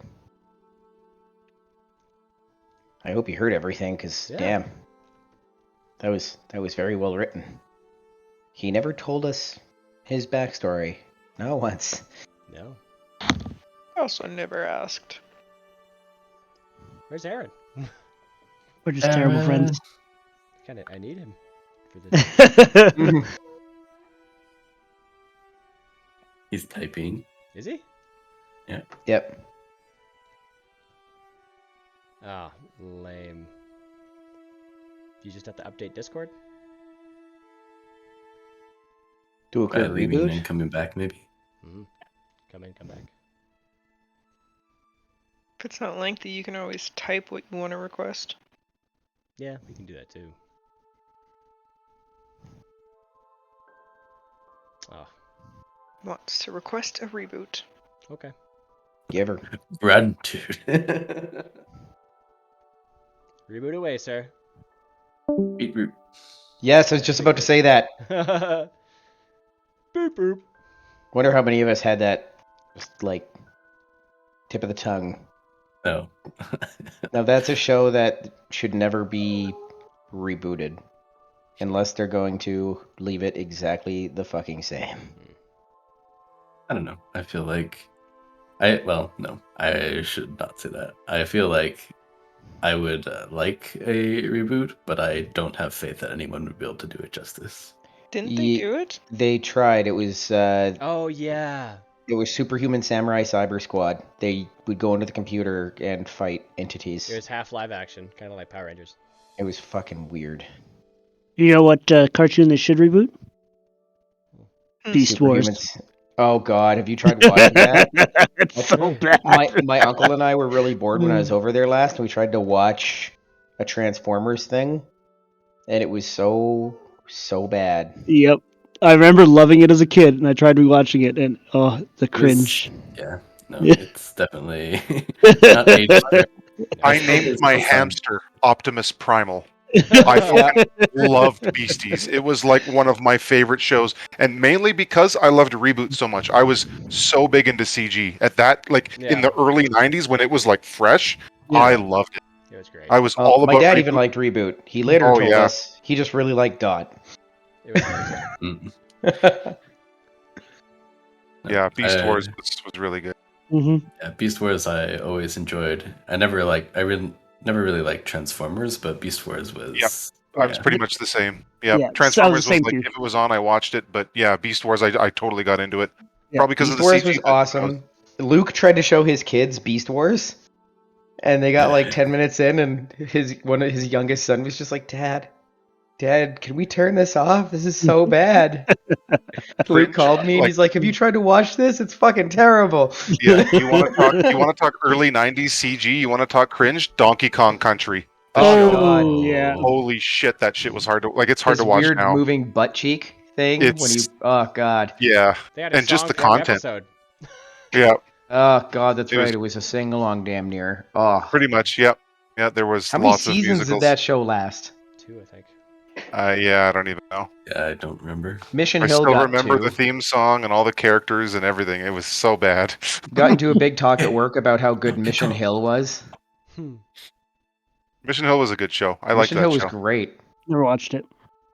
Oh, it was fucking. I think it was one of the first cartoons I watched that made me spit Slurpee all over my TV because it's just sitting there watching, and his roommate Jim was kind of like brain dead all the time, just kind of a weird, boring dude, and really baked all the time. But his bedroom was up a few stairs, like he had a stairwell going to his bedroom, but there's no railing, and he used to like run and jump off of it onto the couch. So he ran and jumped off of it, and then he flew through a coffee table, and he's like, Andy, where the fuck did the couch go? And he's like, dude, we moved that last week, and I just fucking lost my mind. Just like sitting there through a glass coffee table, all fucked up. King of the Hill is another one that, as I get older, King of the Hill is awesome. It's pretty good. Yeah, it's pretty great. I think everything Mike Judge. Zerkill. Zerkill. A friend in me. There you are. Good stuff. Oh, that sweet, sweet paladin voice. All right, Zerkill. So, you take the time to meditate in your armor. What do you request? I request where I can find a book of exalted deeds. All right. You find Very your spirit straightforward. shunted from your body and thrust into the blessed fields of Elysium, thrusting you to the shores of Cold Mountain Lake atop Imperia. The sky is a cloudless expanse, gifting you a breathtaking panorama of the ever-expanding universe. Before you is a still lake that mirrors the stars. You kneel before it, and in your mind you hear, Zerkill, what is most important?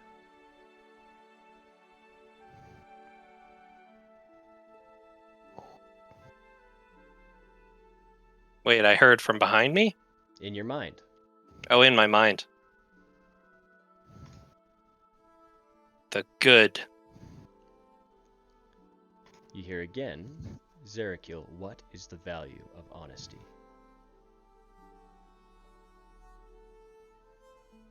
The value of honesty.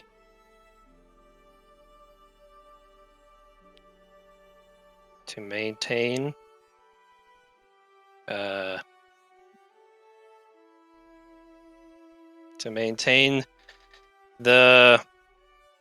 I don't like being put on the spot. Hold on.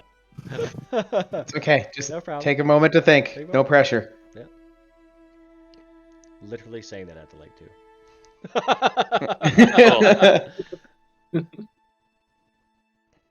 cool. He shares it. Okay. Zerakil, have you kept your oaths?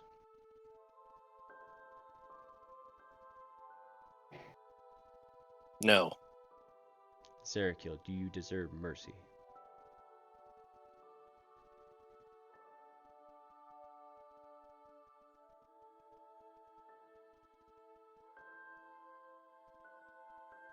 You killed a fucking lich, bro. No. And then you finally hear, reach into the water.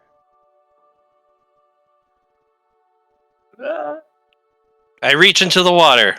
You Oh, reach into the fuck. water, and your hands touch silt.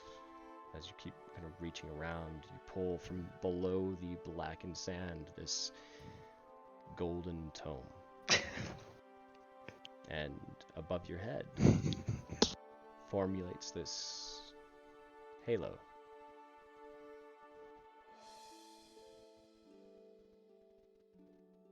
As you are shunted back into your body below the sun tree, still holding the tome. The light of the halo still above your head.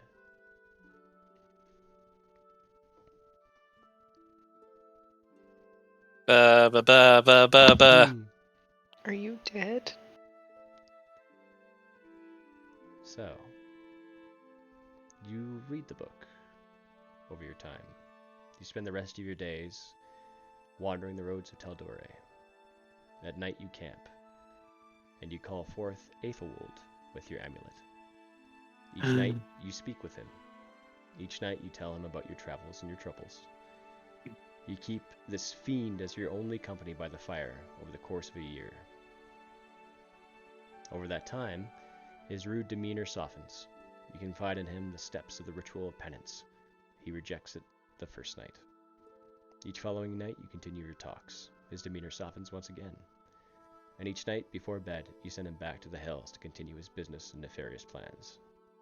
Each night that he returns, the hate that drives him to concoct these plans seems to lessen and fade. Each night that he is summoned, his eyes grow farther lost in thought. This night, as you both sat by the fire, Aethelwold started the conversation. What troubles you, Zerakil? Why did you decide to venture out alone from the Luckbringers? Why do you have doubt in yourself? I can't save all of them. As Aethelwold gets up from the fire, he comes to you and gives you a comforting hug. Aww. And agrees to perform the ritual.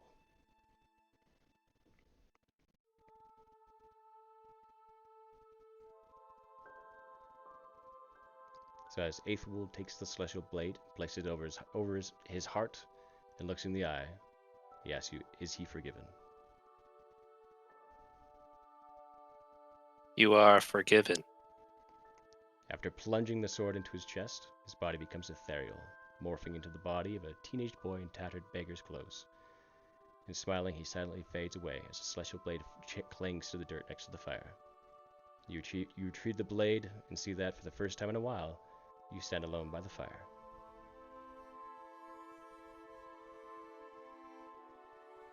It is done.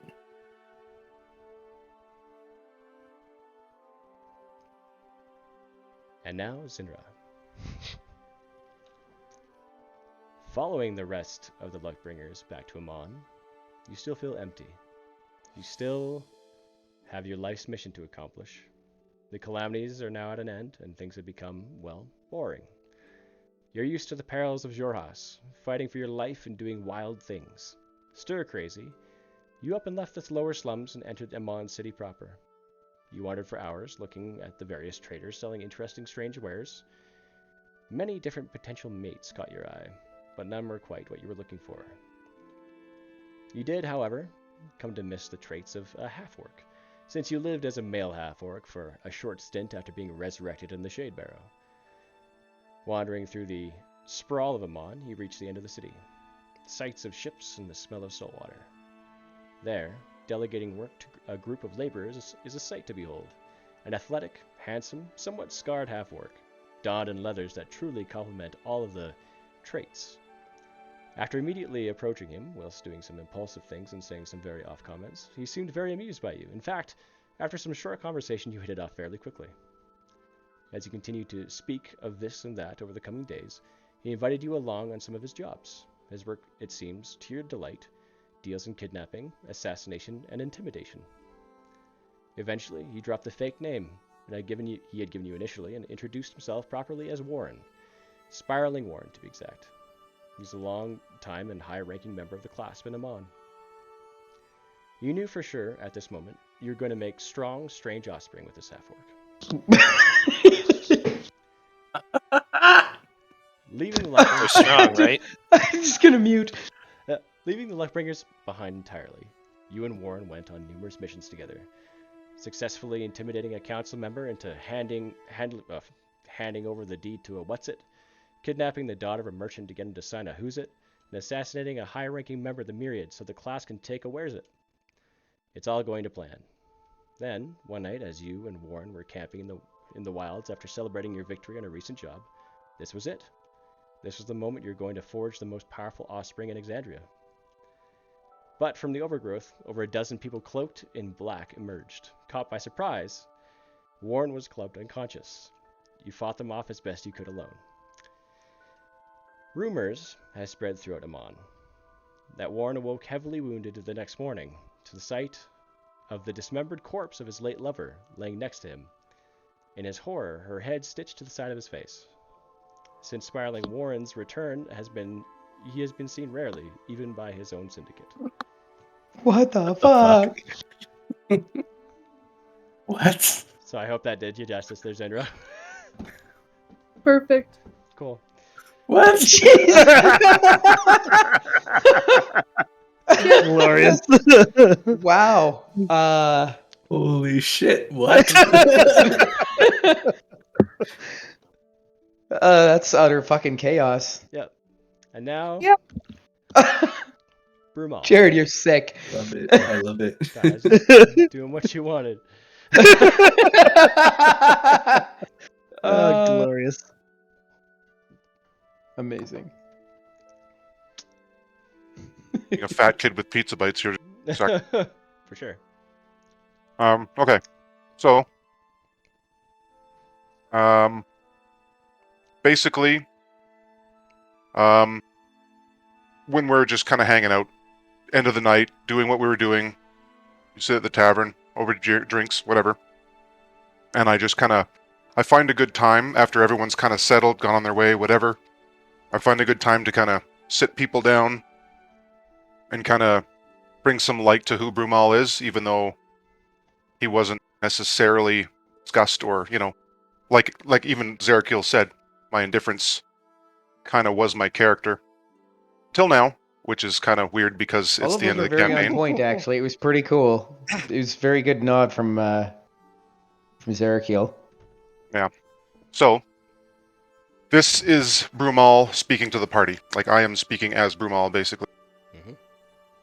Yes, I know who you are, Brumal. Yeah. Just say what you Just want. not as... So Yeah. I am Brumal. I am Brumal. Yeah, I'm Brumal, I and don't know I'm if a some dick of you might not have known that.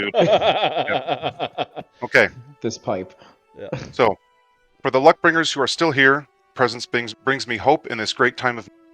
For the Luckbringers that are no longer with us, whether or not by choice, I respectfully harbor no ill will against you. Be at peace wherever you are, wherever you go.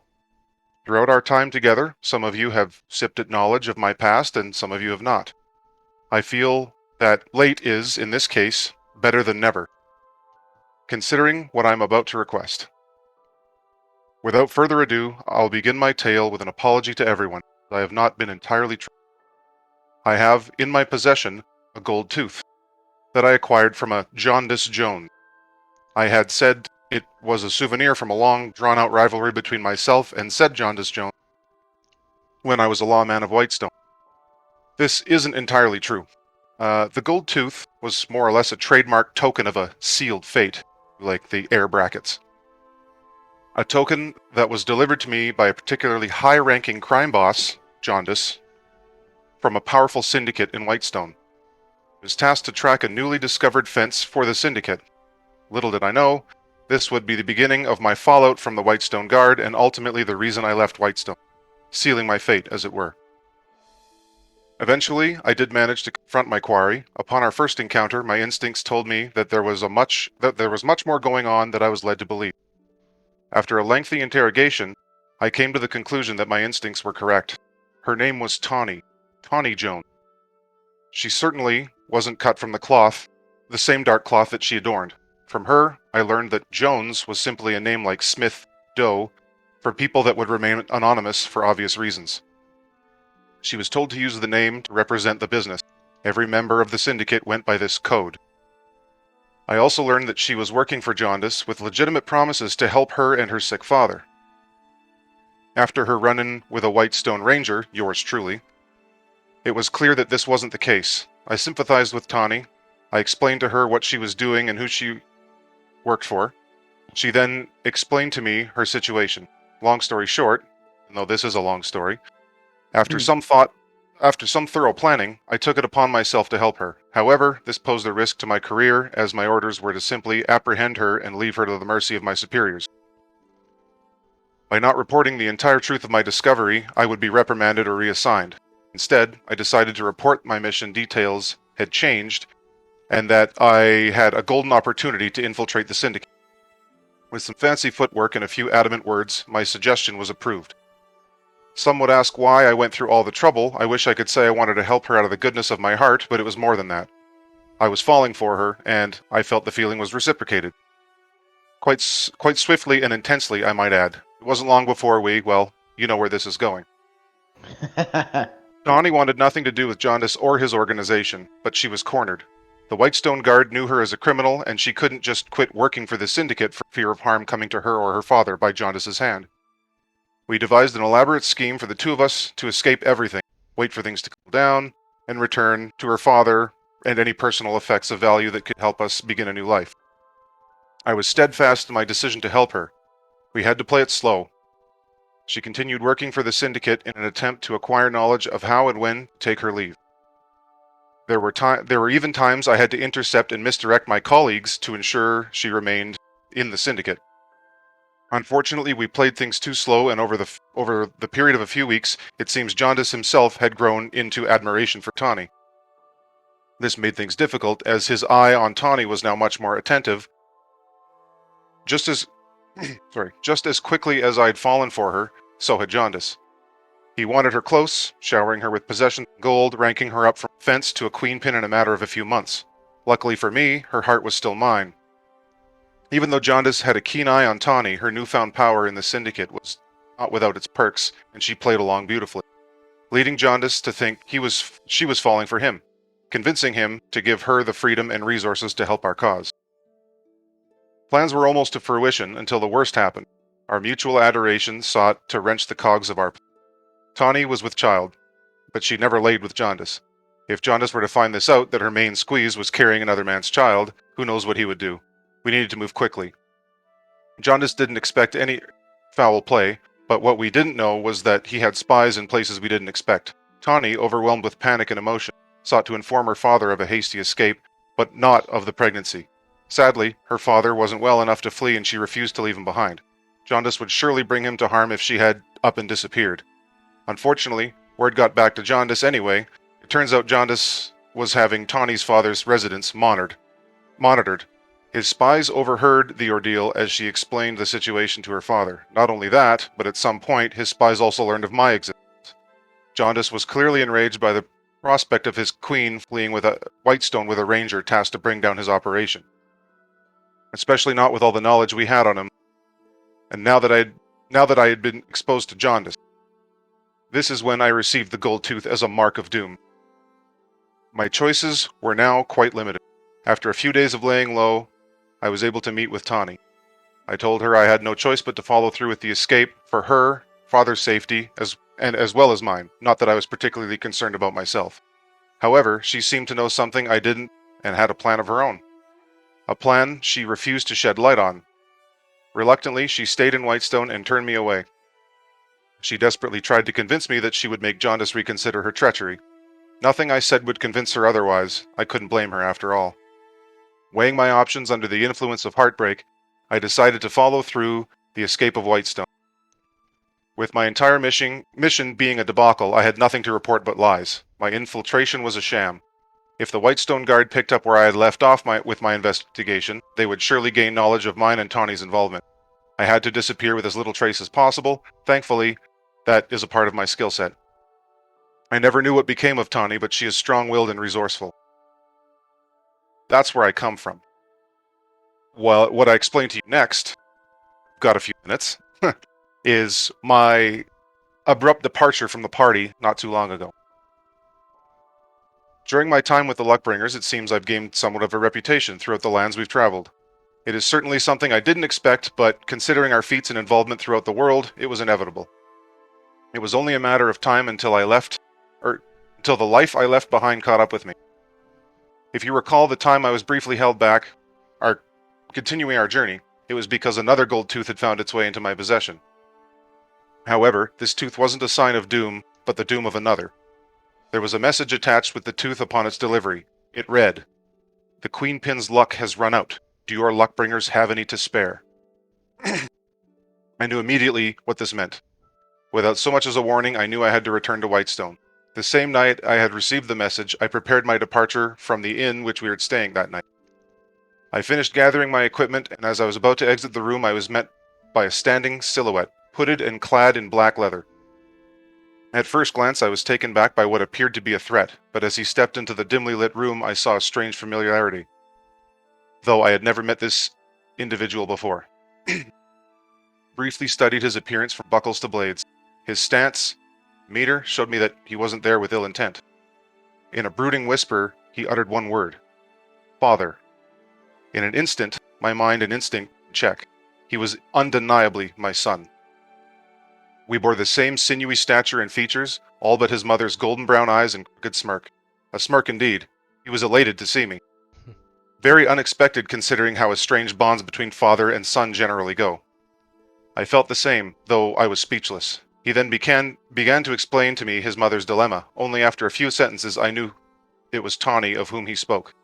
I had many questions, but there wasn't time. One thing he did tell me before we set out was that it was him that sent me the second gold tooth. Apparently he had been watching me and tailing me for quite some time. And also, unfortunately, it took him longer than expected to actually catch up to us, so there was little time to get back to Whitestone. At first I assumed the message was a threat from Jaundice, but after learning that I had a son involved in the syndicate, it was clear that it was a plea for help. Help from me, and conveniently enough, the Luckbringers. We left for Whitestone that night. During our journey, my son spent most of his life believing Jaundice was his real father. Incidentally, Jaundice believed the same until recently. Without sounding grim, I asked what made him certain his mother was even still alive. He assured me she was. Jaundice wanted my head more than hers, and if he was to get it, he would need the leverage. I thought to myself, what if I was the kind of man to carelessly abandon a woman from a past life? A woman who made a new life with someone who would call my personal nemesis. I could easily wash my hands of everything and continue my life as a Luckbringer seeking riches or fame. That was obviously a trap, and both Jaundice and I knew it, and he had the home advantage. Amongst my thoughts of Tawny in her anguish, Jaundice reveling in vengeful victory, and even the fate of Whitestone, paled in comparison to the thought of my newly discovered son seeking out a father he had never met for aid. It was the reason that compelled me. For someone so young and naive to go to these lengths could not have been met with rejection. Especially if I had anything to do about it. His knowledge of me was limited. Anyone would need to gauge my responses and actions to know what kind of man I was, and whether or not I could be trusted. He spent most of his life believing Jaundice was his real father. The more we bonded en route to Whitestone, the more evident it was that the lad was in over his head, though he did show impressive skill and talent. Very much so to the ability of his old man. Quite proud to say, alas, I could never take credit, as I had only recently become part of his life. The closer we got to Whitestone, the more careful we needed to be, avoiding main roads, towns, and checkpoints. Given that subtlety was our bread and butter, the plan was to, spring the element of surprise. We would enter Whitestone unnoticed, learn what we could, and either get the drop on Jaundice or flee Whitestone with Tawny. Plan was too preemptive, however, as we never got the chance. We barely got halfway back to Whitestone.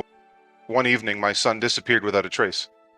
Did he leave on his own accord? Was he intercepted when I wasn't with him? I spent the better part of a week trying to find a morsel of information as to his whereabouts, but to no avail. Either he was downplaying his ability to remain undetected up until now, or he was spirited away by something equally skilled. Very few things have eluded me throughout my life, and this was one of them. I was utterly perplexed. So, great shame in my lack of ability to find my son, I had nowhere to turn. I felt like a one-man army with an empty quiver. Then it dawned on me. I wasn't a one-man army. I was a luckbringer. Surely my allies would lend aid. Not for me, then maybe for a cause greater than me. Whether it be the fate of Whiterun, or merely the well-being of a wayward child. My wayward child. That would be up to them to decide. Well, luckbringers, what say you? Congar stands up and slams the table. This is I'm in. a lot. Fuck that, we're in. And that is more words than I have said in 3 years of the entire campaign. I'm so proud of you. Nice, Craig. That was awesome. We should put out a message to... We should find someone who can use the sending spell, send a message out to any luckbringer that's out there. We need a plan, and we need a team. So basically, yeah, it's anyone that wants to come. I'm going back to Whitestone before, I've put it off far too long. I'm sure Zinra will want to join us. So it's a max of 3 to 4 players for that one. But we will get into that later. But for now, we technically finished that session a half hour early, so we actually got her all done. Nice. That's the We did it. End of the campaign. 3 years, 3 months.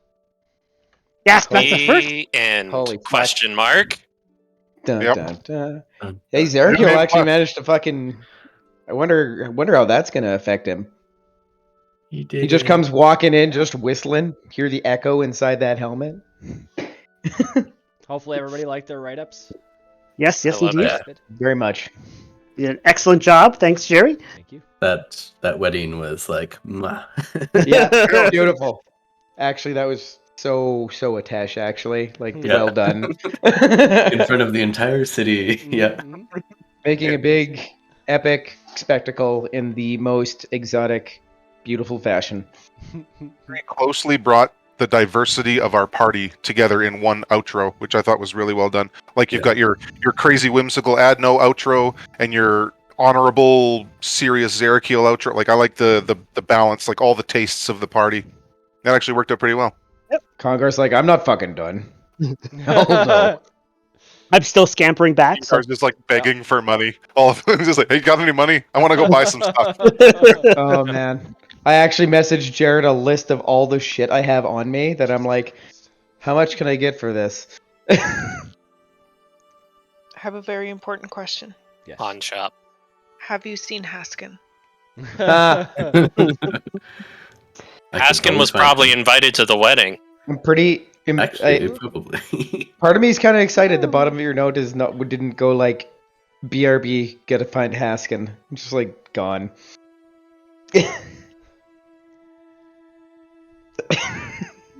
Like I you actually said, he was probably at the wedding. I actually really liked Adno's letters. Like, a lot of work went into those. No, It's it was so a lot good. of forgery. It was great. And Zerakiel also made a great letter as well. I actually really like how very personally targeted all of the things to work on were. So yes, very keen, Aaron. Want me to be Thanks. honest to my Thank you. enemies? It's very much a paladin for sure. Yep. Seen he made some errors, basically appealed to his god and like, punish me, I've been bad. And his god's like, I'm gonna punish you by killing you with kindness. And Zerakiel literally took it as his burden. It was actually perfect. He wandered the fucking country with nothing but a devil to talk to until he could actually save it. It was actually like insane good. poetry to it. It was beautiful. A lot of us are doing like crazy, like Atesh is doing grandiose things, Kongar's trying to do grandiose things, Brumal's got a whole like we gotta go and save a city and my family. And then there's the fucking wanderlust of Zinra getting butchered in the night, which is super fucked. Oh my god. What the hell Zinra. direction did you give Jared?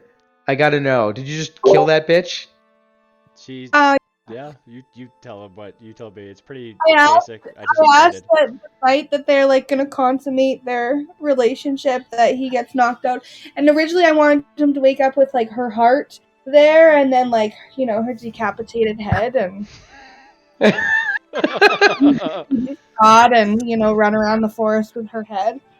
So it was even better stitched to his face. Like, so remind me not to piss you off. I kept She's waiting dead. for your head to like come to life, so then it would be like a two-headed man and two different souls. I can't fucking believe how many times we brought you back from the dead. she had to die. She had to die in the end. I mean, yep. In the Atesh clutches has of a to work man. with that guy, just so you know. This is gonna be real awkward when we finally meet. Every time he goes to meet Atesh, he's just like a shell of a man. He just weeps, just like completely. Wife and Still has the scars from where he had to peel his wife's face off his face. Yeah, it'll always be there. Be scarred for life. Oh God. And I had to figure out a way to get the devil once Jericho to do an act of charity, so I figured a hug. That's an act of charity, comfort. Mhm. Yeah. That was actually really good. Yeah. But I like that they were out there for who a knows year. how long, really. Like, yeah, about a year. just every fucking day, just communicating. Hanging Zerakiel with wasn't even. people. He didn't even Just push eating anything on him beans. immediately. Like he asked him about it later when he sensed the right moment. He just like was literally treating him like a human being. And the devil like got super confused by this. No one is beyond forgiveness. And that was his only companion for like almost a year. Do I assume that you just left my skulls in the room? Yeah, that's a good point. Did not he take pick the a skull? favorite? Did you pick a favorite? I pick a favorite skull. I would have taken the skulls with me because it would have been like really weird to just leave them there. Everybody goes into your room to like clean it or something. Like one of our janitors. It's like, why is You're one of those kind of paladins. why are Adno's no. skulls in Zerakiel's room? What the fuck? What is going on? Yep, I've been it's lied like to by my deck.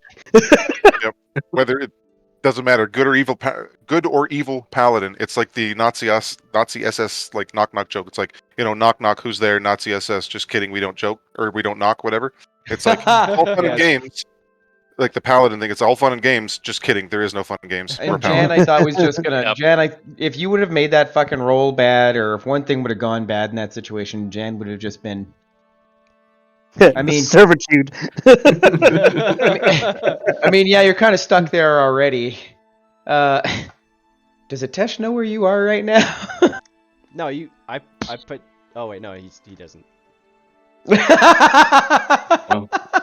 Jan probably went off by himself. Yep. To do his own doing thing. Jan He's things. busy. He's doing lots of shit right now. Yeah. Oh, yeah. Anything. Brian, Plus, have a technically, fucking I can right? talk to him anytime I want. I just got to send him a spell sending. So So Yeah. what did the Dragon Horde get spent on anyway? Everything. Kyle. Yeah. Candy I'm and toys. always- Primal, and let's just say my coffers are really full. Okay. Yeah, you don't need our At, help. so we still haven't went through the Ice Dragon Horde. Like, I don't have any information on that, so I'm not sure what we're doing with that, or if it matters at this point. Thought we already looted the Ice Dragon Horde. Yeah. No, It- Jorywar was coming back with a portion Some of of the loot, but Yeah. then You got was the attacked. portion. So we You still got it. yeah, But we got that. You got a massive amount of money right now, and I'm just putting it all into kind of like all your plans and stuff. That's basically like Atesh is keeping some aside, obviously for his own personal stuff, but the rest is getting flooded into Kaimal, and then like some of it's going back to the places where like to keep up reputation, because there were rumors that Atesh was like money grabbing basically from everywhere, anything that he could. So, Only from the like, Luckbringers. It's cool. Well, no. There's also people from Vasselheim and Smear that area that campaigns. were, so he Spreading retreated lies. to like make good relations with them, and then like pumped whatever he could into Kaimal and its Yeah, business. Kaimal really needed it. Although it'll be interesting to see that thing explode, because with that kind of investment, it'll double in size easily. Yeah. But You know, it would have been a really good one-off. Eh. Right before Adno leaves, she pickpockets the deck of many things from Jan, and Jan is pissed. And No, she still has the deck of many things. She just gives it still to has it? Jan. I thought- Yeah, oh, I was really? just pulling cards from it constantly and getting all the good ones. Oh, okay. No, never if it was mind. good, what she would do is literally put the deck onto Jan, because he's addicted to grabbing cards, and his soul would have just been sucked into another fucking dimension. When I idea. wrote up my thing, I didn't know where we would be, and I knew that only you three technically lived at the keep. So Kels, that's what why- did you yell when Craig finished his story? You wish you were there? Yes. Cause yeah, so fucking good, right? Oh yeah, there for the because she left. Yeah. That's why and I thought, Congar's an like, idea let's would send be out like, a sending spell. like with that, if Jan wanted the deck back or whatever, I thought it was a different case or whatever, but like leaving cards as clues to find Adno to get, and we have to play them. Oh god. Oh, Like just That's we fucking accidentally chaos. open envelopes and a card is in them. And yeah, that would be like, and the Luckbringers die off from one end of the fucking One continent at to a the other. time. Different Hey, who areas. knows what my birthday party will bring? Yeah. Gotta play the game. Gotta play the I'm game. excited. A I'm pinata excited for full of birthday. the deck of many things cards. Fuck. So what I'm Some are planning real, some are not. is we'll do the Brumal's Case of Jaundice there for the 3 to 4 players. Then Sounds we'll, like a weird disease. Yeah, right? We'll do the meetup, which will be Adno's birthday, which will then lead into the Hells, because everybody will be joined at Adno's birthday, who is still alive, who will be at Adno's birthday. And If you didn't know, and you guys will go to the Hells, and then possibly we'll do the next one off where you guys help Jan with his keep. And I think that'll be it. I can't believe you tried to go in there alone. Jesus fuck. You Well, I gotta figure out what's going on. Never ballsy said I was the brightest. motherfucker. Yeah, you really got to get that in fixed. Jesus Christ. All the knowledge. I'm a 0 now. You know how good that feels? 3 years of being a subpar. Now I'm par. You know what? I can stand being par. Well done. I don't know what you're talking about. I've always been par. Fuck.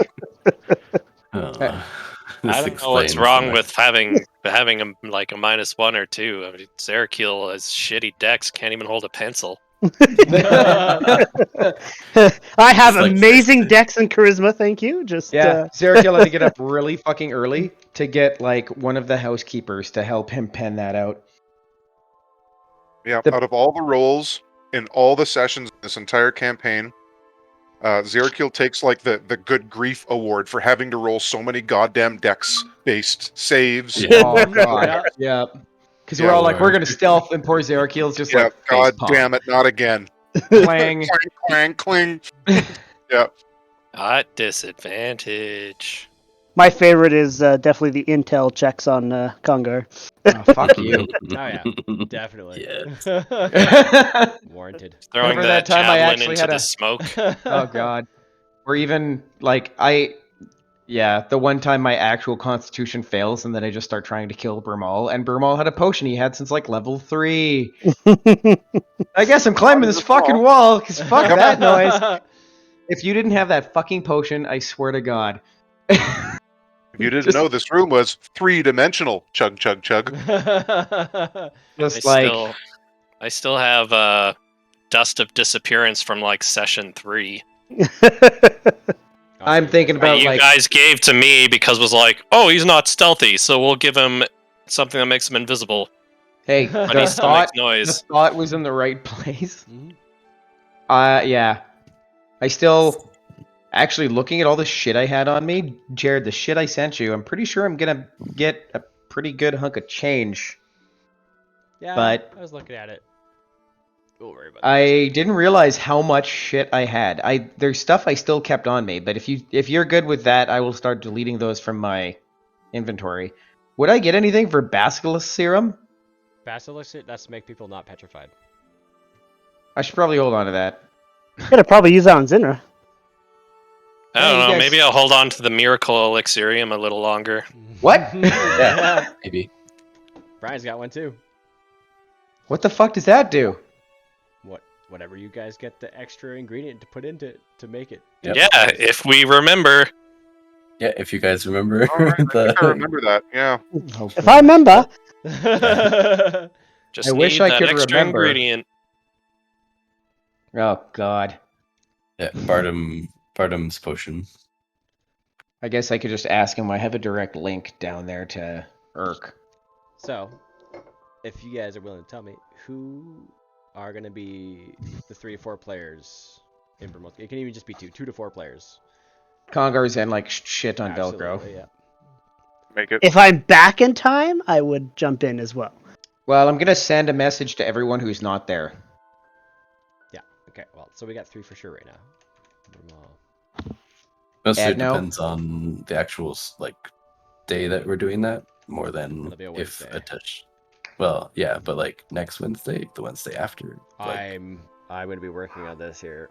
yeah, well, that's what I mean though. It's like it really depends on the Wednesday that we choose. So, but Now, if Brent, you need someone, I can attend. But if what not, what is then- more important, your life or D&D? Come now. Brent, nice to Well, Why is your life not D&D? Exactly. Brent, nice to have you. This Nice is to have you for the important wrap up. information. Obviously, it's great to have a test for the wrap up. He was like, Yeah. he was basically a main luck bringer. Yeah, I'm Yep. kind of glad you were able to make this one work. Haven't had you in the chat for what feels like forever, buddy. no, it's good. I'm it's actually good. very sad that I missed the like last sessions, but I don't know what you're talking about. Tesh was there the whole time. He sure was. Yeah. well, he was. had a but plan? I was.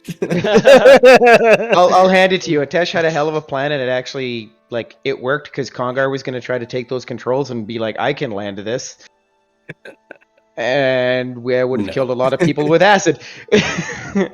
No, I'll take care of that. Please don't. Actually, I think it was. Pretty sure it was Brian who was just like, "Congar, don't touch that. Don't. Just don't." Stop. You gotta stop. I wish you were there when I turned into a giant zeppelin and was flying around a room with just me with a prismatic wall between us.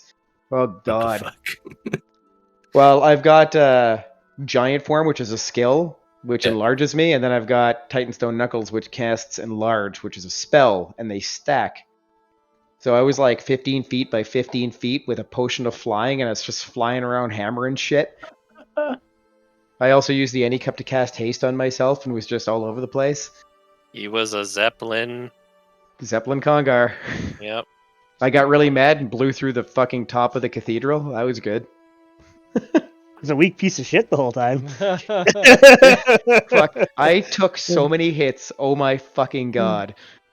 Isn't it incredible? It's been 3 years and 3 months in this game. It's crazy. Yep. Yeah. And only Pretty 5 insane. months and 17 days. I'm And a I different will house. say right off the bat, I thought it was going to last like 6 months tops. I told you I was doing I had- like a full 1 to 20, just natural, normal. It's true. All the way I had through. no Like- no idea that it was going to last this long. You We do did have a tell lot of us. players though. Yeah, It I was just like, did not expect it. Yeah. Mhm. Yeah, you just Yep. went. Yeah. Kudos- you kudos sure to you all like the content. class? You, I'm actually you glad. sure? You better commit, because it's gonna Well- be a long one. Mhm. I'm really glad that you stuck with it, Craig, because Yeah, there was moments- times where I was getting busy and Well, kinda, and the yeah. moments that were really tense and really tough, just in your life. what's that? He's letting the dog out. We can't hear him. Oh. Yep. Man, That note. Do. What a piece of junk. But out of all of the, I'm going to count definitely attached, even though he is not Pharaoh. there we go. From the very, very, very beginning, they are all right there still from full 3 years. Yeah. I wonder mean, whatever happened to Pharaoh James doesn't Dragonborn. count because he was only there for the first 2 sessions. But he's been there in spirit the entire time. Well, sure. Hey, remember Sometimes literally. Atesh met Pharaoh. And Pharaoh told us to kill Atesh. He molded the entire campaign, made the Luckbringers. The Luckbringers. Yeah. Yeah. Hey, kill this guy. Oh, who's going to be played by that guy? The same guy. And if he does, then another same guy will come out of whatever happens. Yeah, I don't like this character anymore. Kill him. Who? Kill You. him. You mean me? I kill my own character? Sure, whatever. Sure, whatever. Yeah, Craig, this last 2 months, what I was saying was you've been a lot more engaged, and I really like when you're engaged. Have you seen what we're doing for the next campaign? Not really, actually. No, I haven't really Look learned up it. It's 50 years in the Tailspire. future, apparently. Look up Tailspire on Steam. That's what we're using. It's still in beta, right? Yep. Yeah. Is it like a platform like Roll20 sort of thing, or Yeah, but It's 3D. better. Kinda. like a tabletop sim? It's better. Well, it's you've seen- better for D&D. If you Right. look in Game Server, I loaded my figurine that I'm going to use. Oh shit! Yeah, me see Tailspire here. Yeah, is because you can tabletop load them from simulator, HeroForge. But it's Oh really? Oh, designed I've for it. almost pulled the trigger many times on building characters on HeroForge. They're pretty awesome. I have. Here, I'll put mine up. I've as made well. all of my characters, and I have actually had them sent to me so I can paint them and stuff. I made That's awesome. Nestor, I made Bragnar, and I made Torbjorn. I made a bunch of my main characters too, actually. So, I just haven't printed them off. my next character is a paladin, Craig, and that's what. Yeah, you sent me your little bit of backstory or whatever. Yeah. Yes, because I can't tell anybody who's playing. Yeah. But yeah, so that's my paladin. I made him in HeroForge and posted what he looks like in general chat. And Ed, you can Open repost to yours. see people's Yeah, I'm gonna post mine streams here in a again second. on Discord. How do I do that again? I suck at Discord. Oh no, just Game Server. I posted it right in Game Server. Oh, okay. I gotta hand it to Torm. Probably one of the most epic, self-sacrificing deaths I've ever fucking seen. Well, that's pretty sweet. Indeed. Torm is a great character. Just makes great characters. I drink the Coca-Cola. Right? It was Yeah, I really mean, Brumal is basically Jim Raynor. It's most of my sprites are because it's Jim Raynor. It's yep. So he was the perfect fit. I wanted the dark brooding, smoking kind of Western style character. It worked.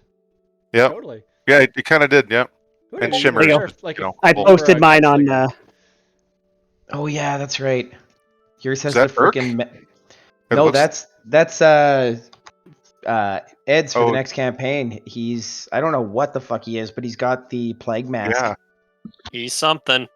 Is it a mask Something. or is that actually under the skull mask? Is that your face? No, it's a mask. Okay.